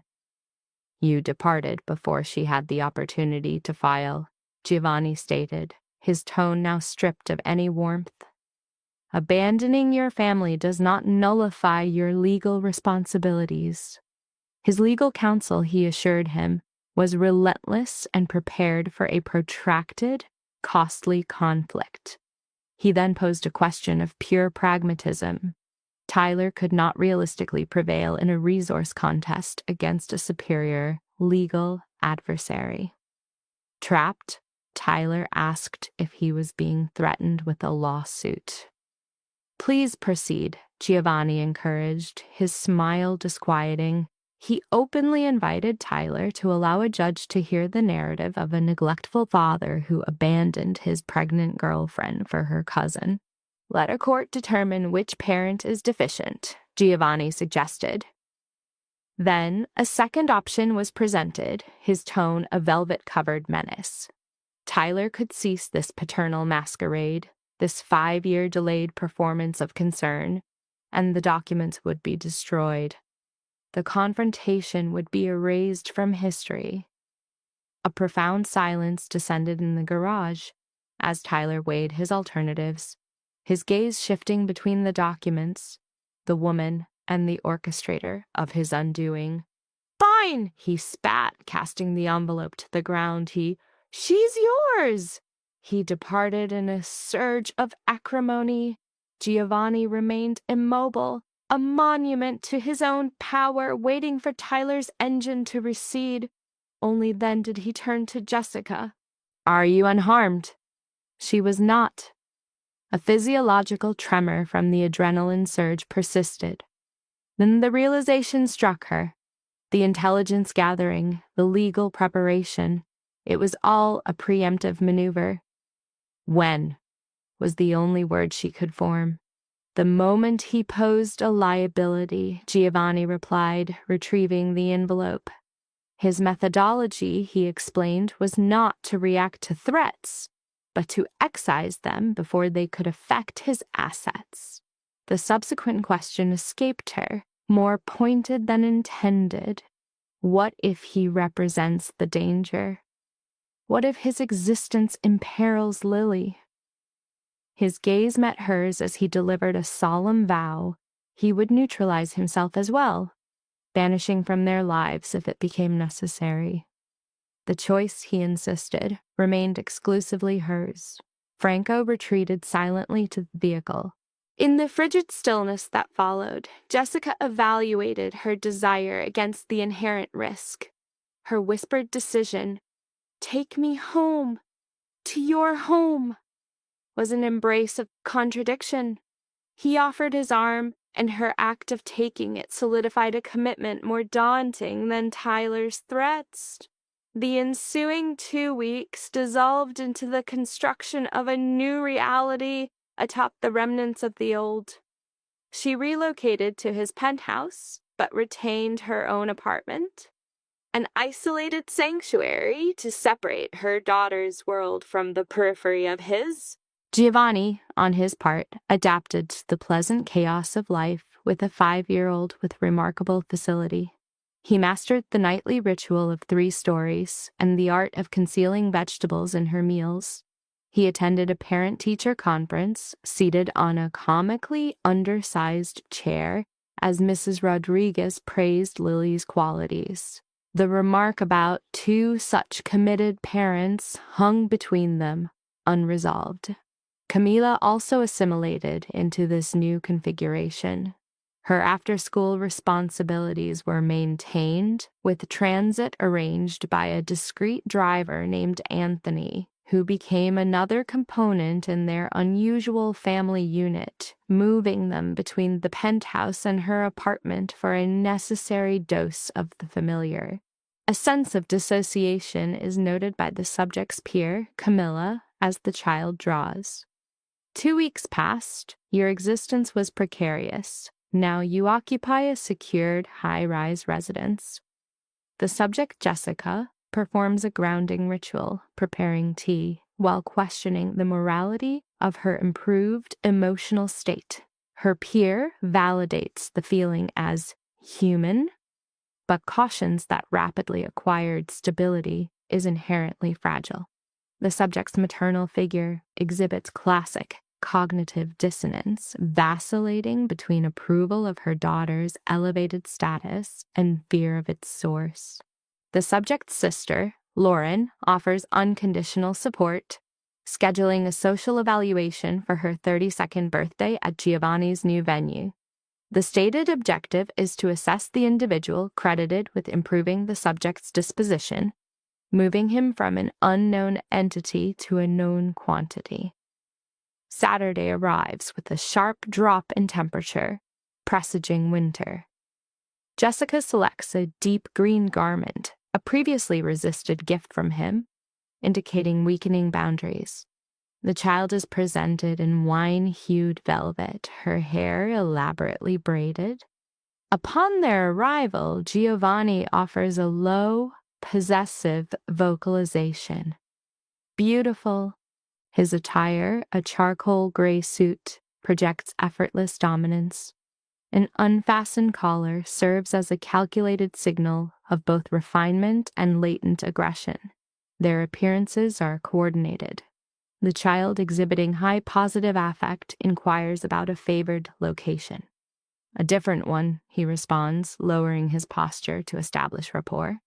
This venue specializes in northern Italian cuisine. However, I have arranged for the chef to prepare your preferred item. Fioraldi's River North occupies a strategic corner overlooking the Chicago River, projecting an image of welcoming warmth. For familial assessment, Giovanni has secured a private space, isolating the group from public observation.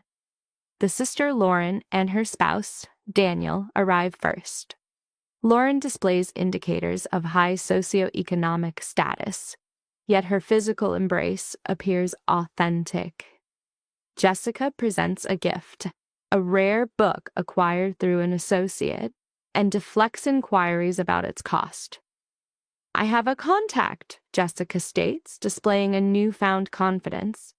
Daniel's handshake with Giovanni is clinical and firm, a tactile assertion of control common among those in life or death professions. Associating a face with the reputation is necessary. Lauren has been inquisitive. Giovanni concedes this point with practiced composure. Her caution is justified. I would exhibit similar vigilance regarding my own sister.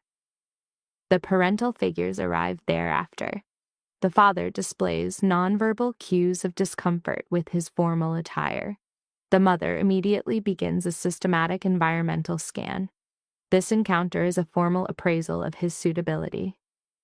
Mr. and Mrs. Reed, he initiates, deploying his rehearsed charm.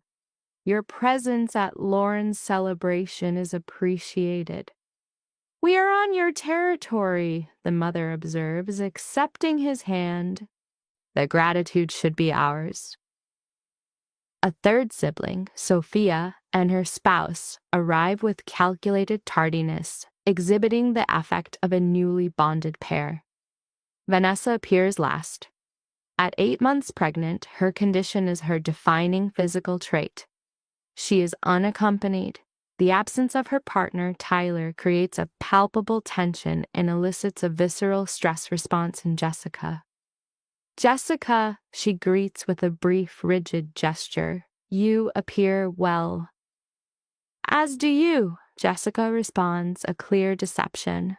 The woman presents as depleted, a fatigue exceeding physiological norms.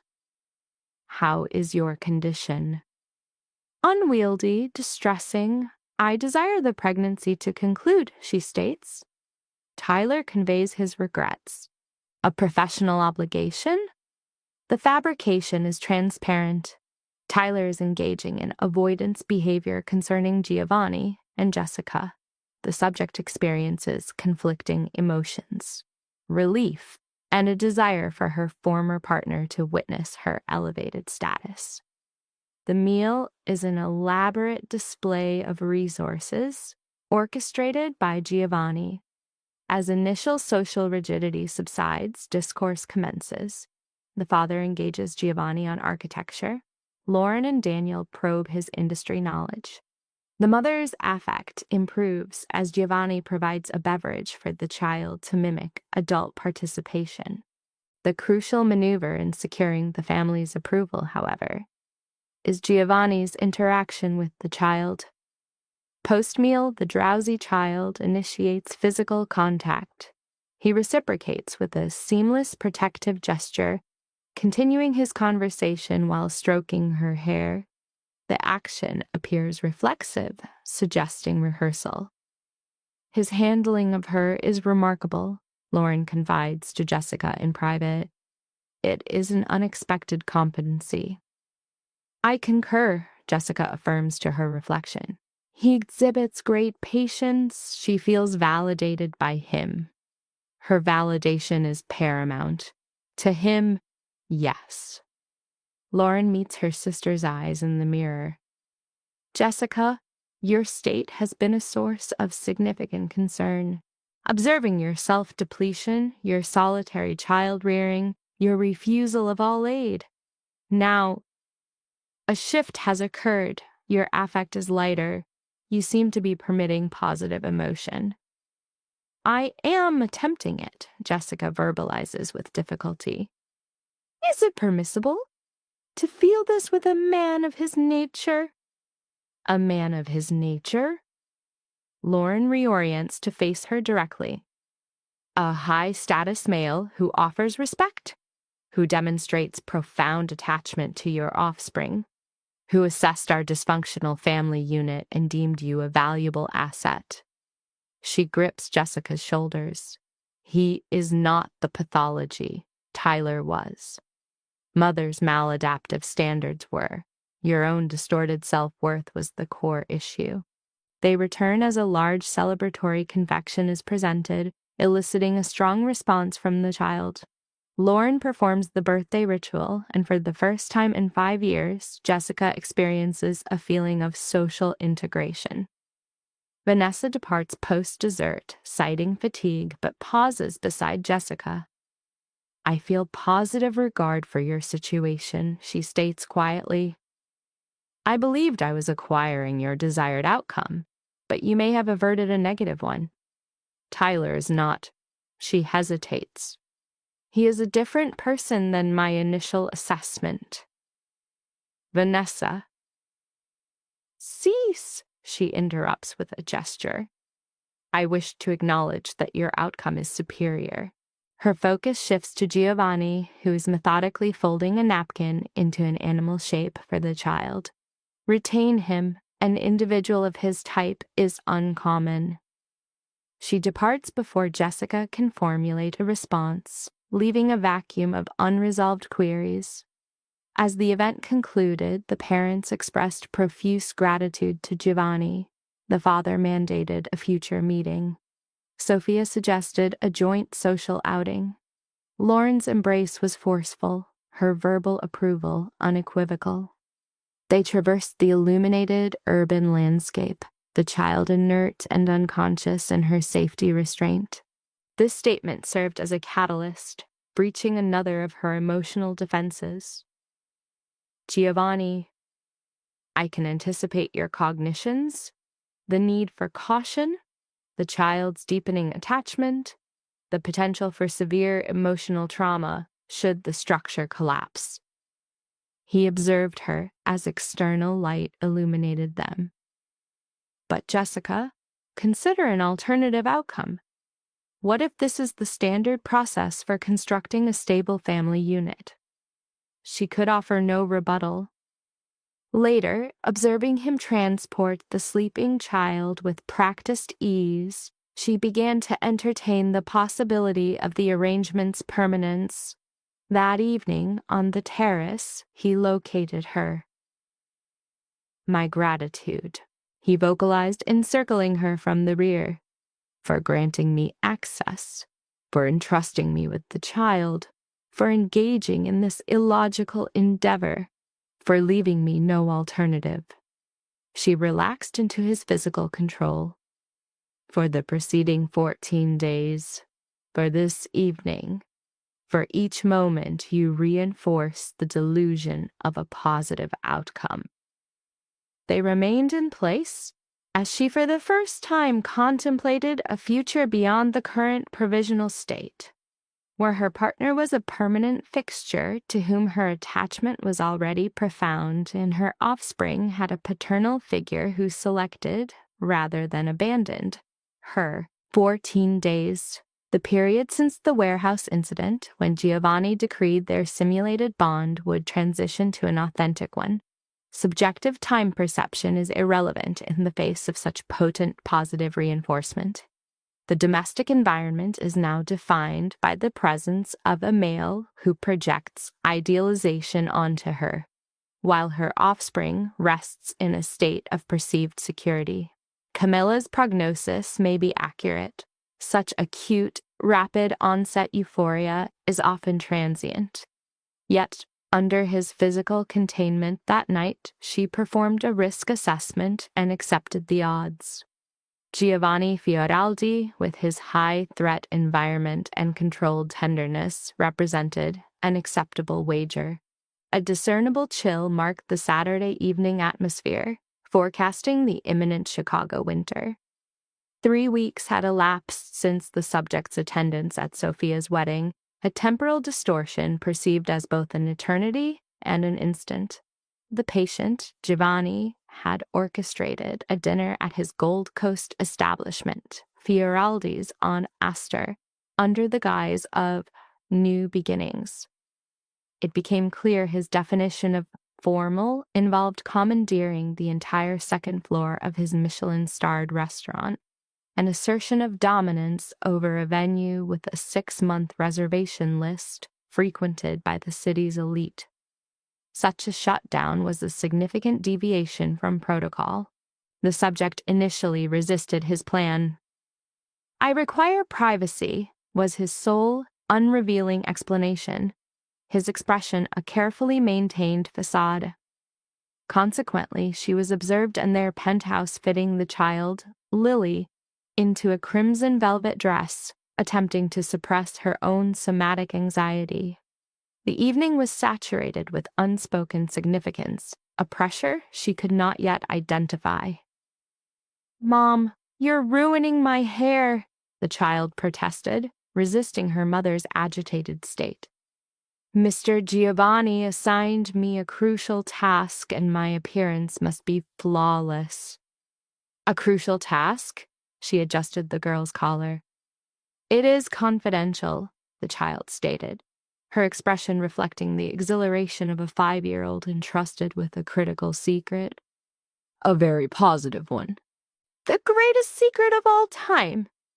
At this juncture, Giovanni materialized in the doorway, a projection of curated perfection in a dark charcoal suit that signaled immense, understated capital. His amber eyes assessed them with overt, warm approval. "My 2 preferred females looking utterly exquisite." He descended to one knee, aligning his gaze with Lily's. "Are you prepared for your special assignment this evening?" "Yes," the child confirmed.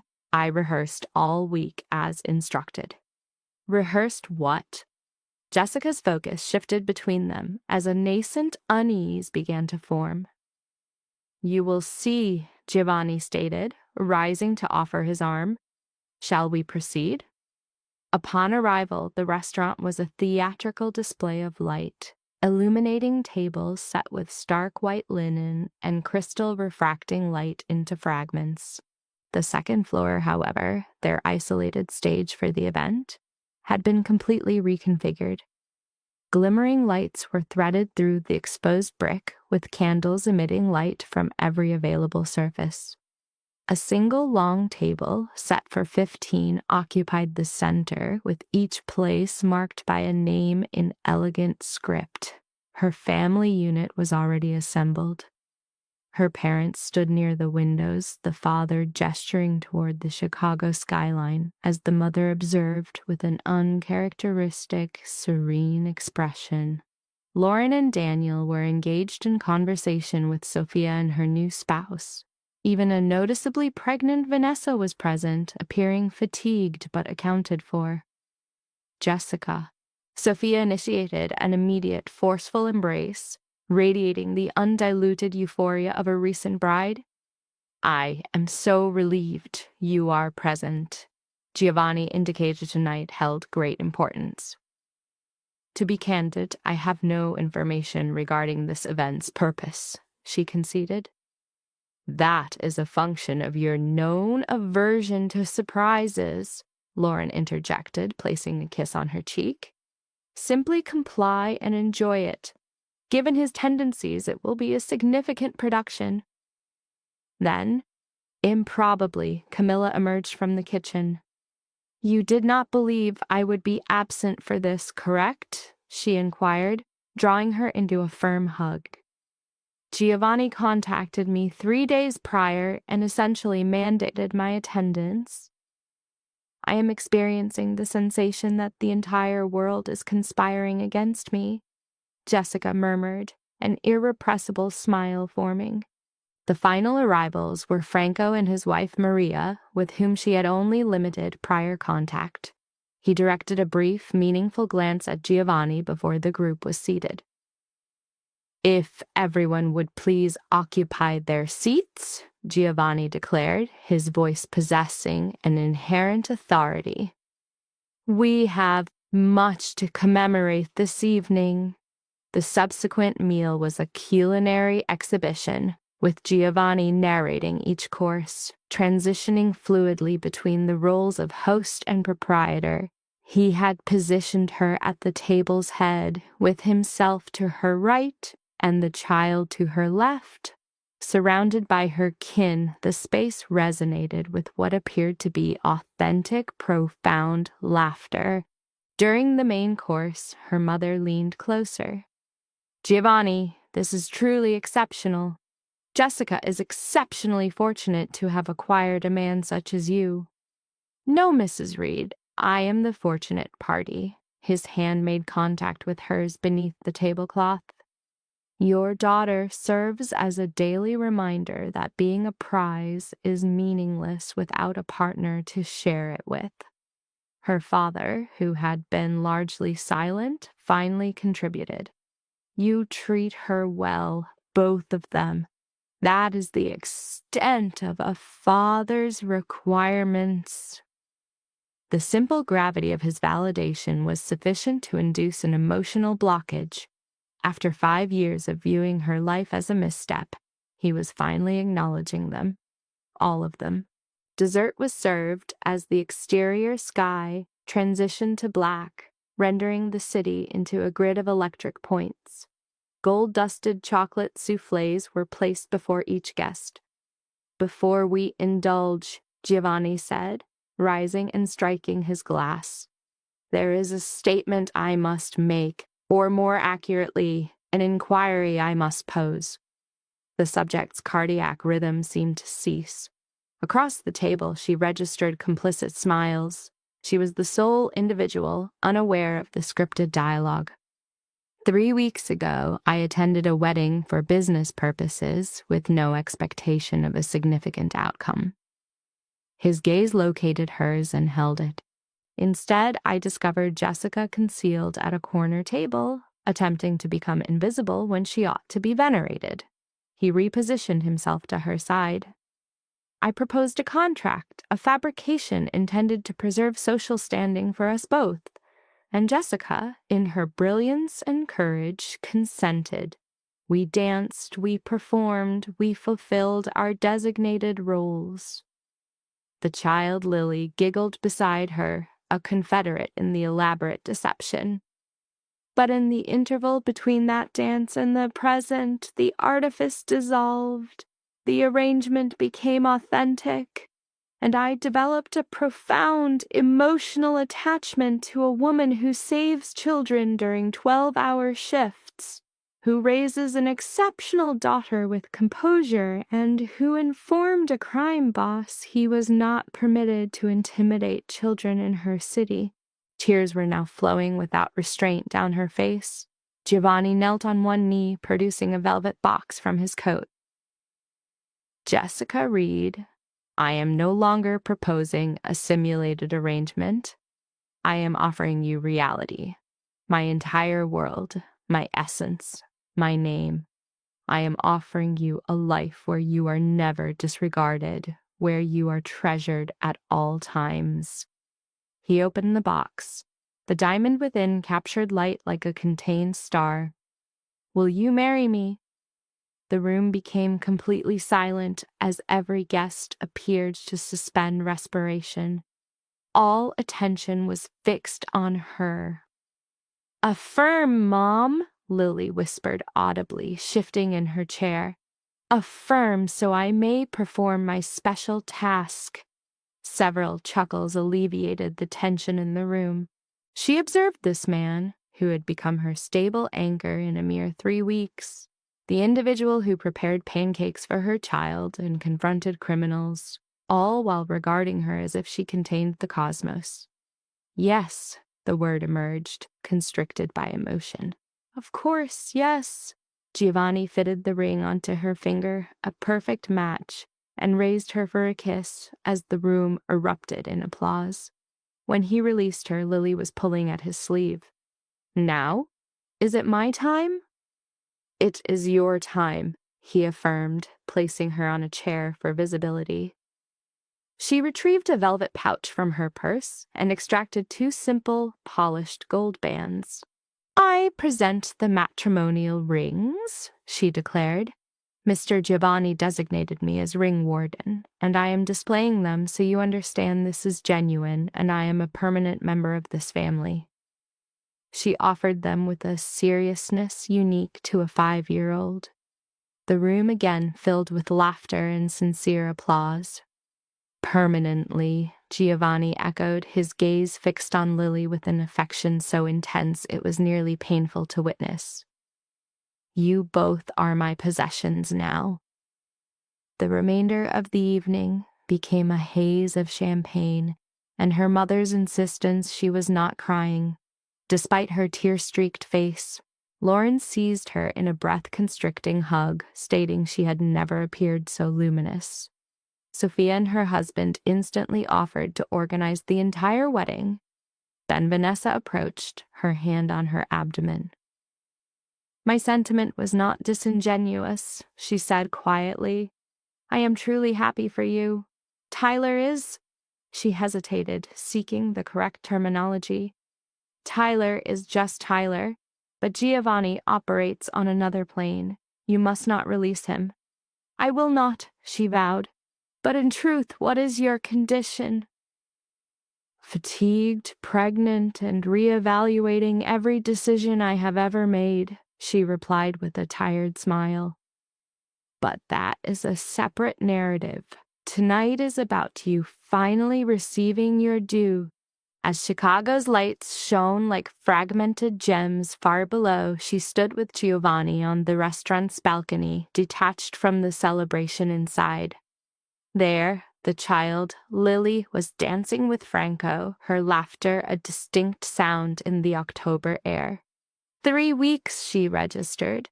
It felt like a different lifetime when she was at another wedding, mired in self-pity. Now she was betrothed to a man she believed she had loved since their first uncoordinated dance. A connection at a profound, spiritual level. He encircled her from behind with his arms, a non-verbal pledge. My mother subscribed to that belief, he whispered, that fated souls have instant recognition. My mother would have adored you. Her hands came to rest upon his. The complete entity, she affirmed. The chaotic beauty, the challenging history, the single parent with a 5-year-old child. She would have loved you unconditionally.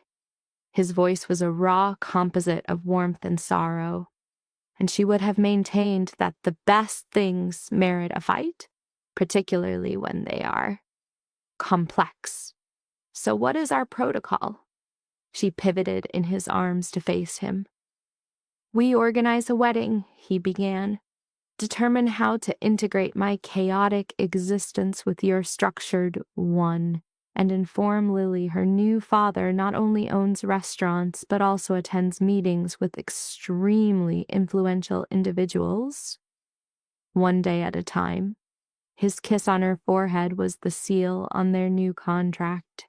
The subjects began constructing a shared reality from the initial deception, a belief system where aberrant attachments can flourish in hostile environments. A specific musical track was introduced, an auditory trigger from a prior staged event at Sophia's wedding. This stimulus effectively collapsed the temporal distinction between the fraudulent past and the emergent emotional present. Giovanni's reenactment of a physical gesture from 3 weeks prior at table 12 initiated a behavioral loop. This was not a performance, but a reinforcement of a new psychological state. She accepted his hand, entering a social tableau that validated her new perception, observing Lily, Camilla, and her parents displaying approval. The collective witness of this event solidified the subject's transition from a calculated fabrication to a perceived, genuine attachment. Giovanni escorted her to the center of the room, a focal point for their new relational narrative. His physical contact on her back, identical to the touch from 3 weeks before, now served as an anchor for this new reality, not a deception. With the cessation of the initial arrangement, the dynamic shifted from a transactional contract to a mutual, codependent bond.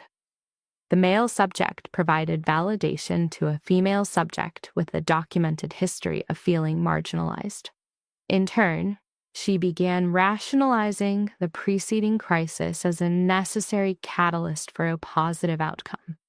Her verbal affirmation, "I love you," was met with his response, "I love you both," which expanded the dyadic bond to include the child, solidifying his new role as my family, my home. In a period of just 3 weeks, a complete psychological inversion had occurred. The contractual partner was now perceived as a permanent mate. The unknown male was cognitively reframed into the idealized paternal figure she believed her daughter required. Within Giovanni's proximity and surrounded by validating social figures, the subject experienced a moment of cognitive resolution. She concluded that certain individuals are introduced by circumstance at critical junctures, and that emotional bonding defies logical frameworks or normative timelines. Her psyche fully embraced the paradox that a foundational lie could produce a state of perpetual truth with him. She categorized this complex psychological phenomenon as a form of inexplicable, potent magic, a common method of reconciling trauma-induced bonding.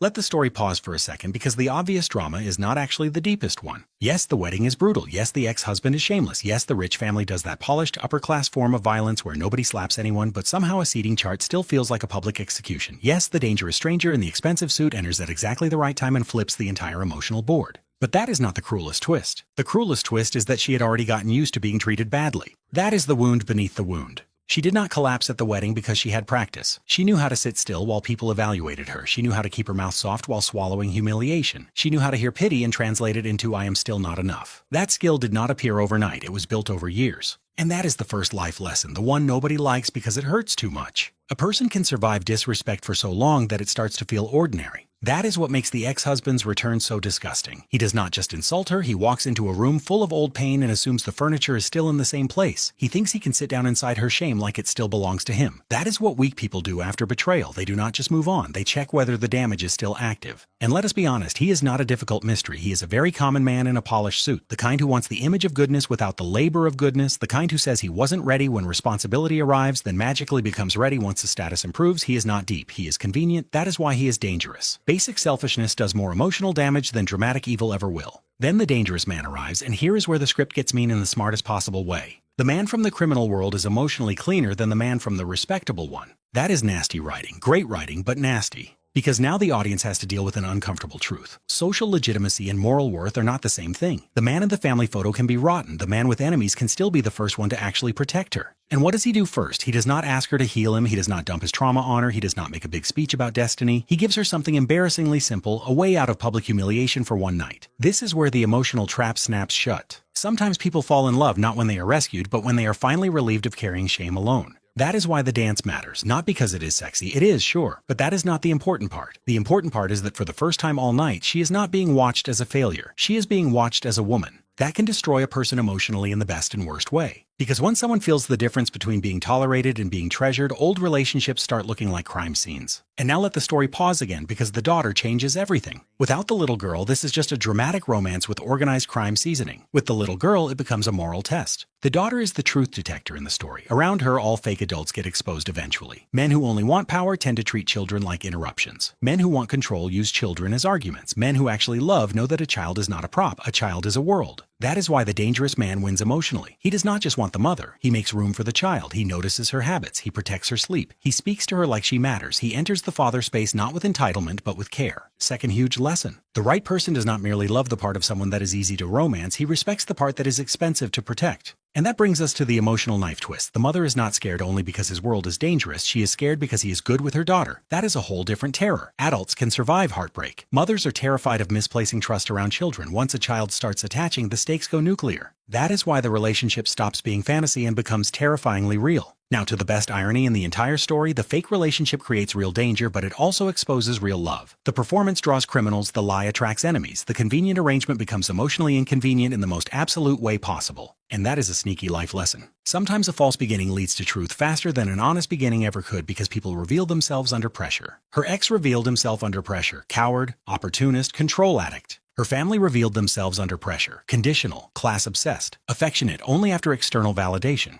The criminal enemies revealed themselves under pressure. Predatory, instrumental, cowardly enough to threaten a woman and a child for leverage. And she revealed herself under pressure, too. This is the part that matters most. She was not actually weak. She was exhausted. There is a huge difference. Weak people fold when the stakes rise. Exhausted people sometimes look passive until the line is crossed. Then they become terrifyingly clear. That is exactly what happens when she stands in the warehouse and says, in effect, no more. No more using homes as targets. No more threatening kids. No more turning fear into policy. That moment is the true rebirth of the character. Not the dress, not the dance, not the kiss, the moral line. Third major lesson. A person really finds her power when she stops asking, how do I survive this, and starts asking, what am I no longer willing to permit? And now for the final wound. Revenge does not actually fix her life. Making the ex jealous feels good for 5 minutes. Watching the family panic is satisfying. Seeing people recalculate her worth because a powerful man chose her is darkly hilarious. But none of that heals her. What heals her is much quieter and much harder. A child sleeping peacefully in a safe room, a man remembering details she assumed nobody would remember, a hand at her back that steadies instead of controls, the gradual realization that love can feel like relief, not confusion. That is the final lesson, and it is brutal because it sounds simple. The opposite of betrayal is not revenge. It is peace. Not flashy peace, not perfect peace. Just the peace of no longer performing for the wrong audience. The peace of not begging old ghosts to admit they were wrong about her. The peace of being loved without being reduced. The peace of letting someone good step close enough to matter. So yes, the story has all the addictive ingredients. Wedding humiliation, rich family politics, fake relationship, mafia danger, child in the middle, ex-husband meltdown, Russian threats, emotional whiplash. But the real masterpiece is this. She thought her tragedy was being abandoned. It was not.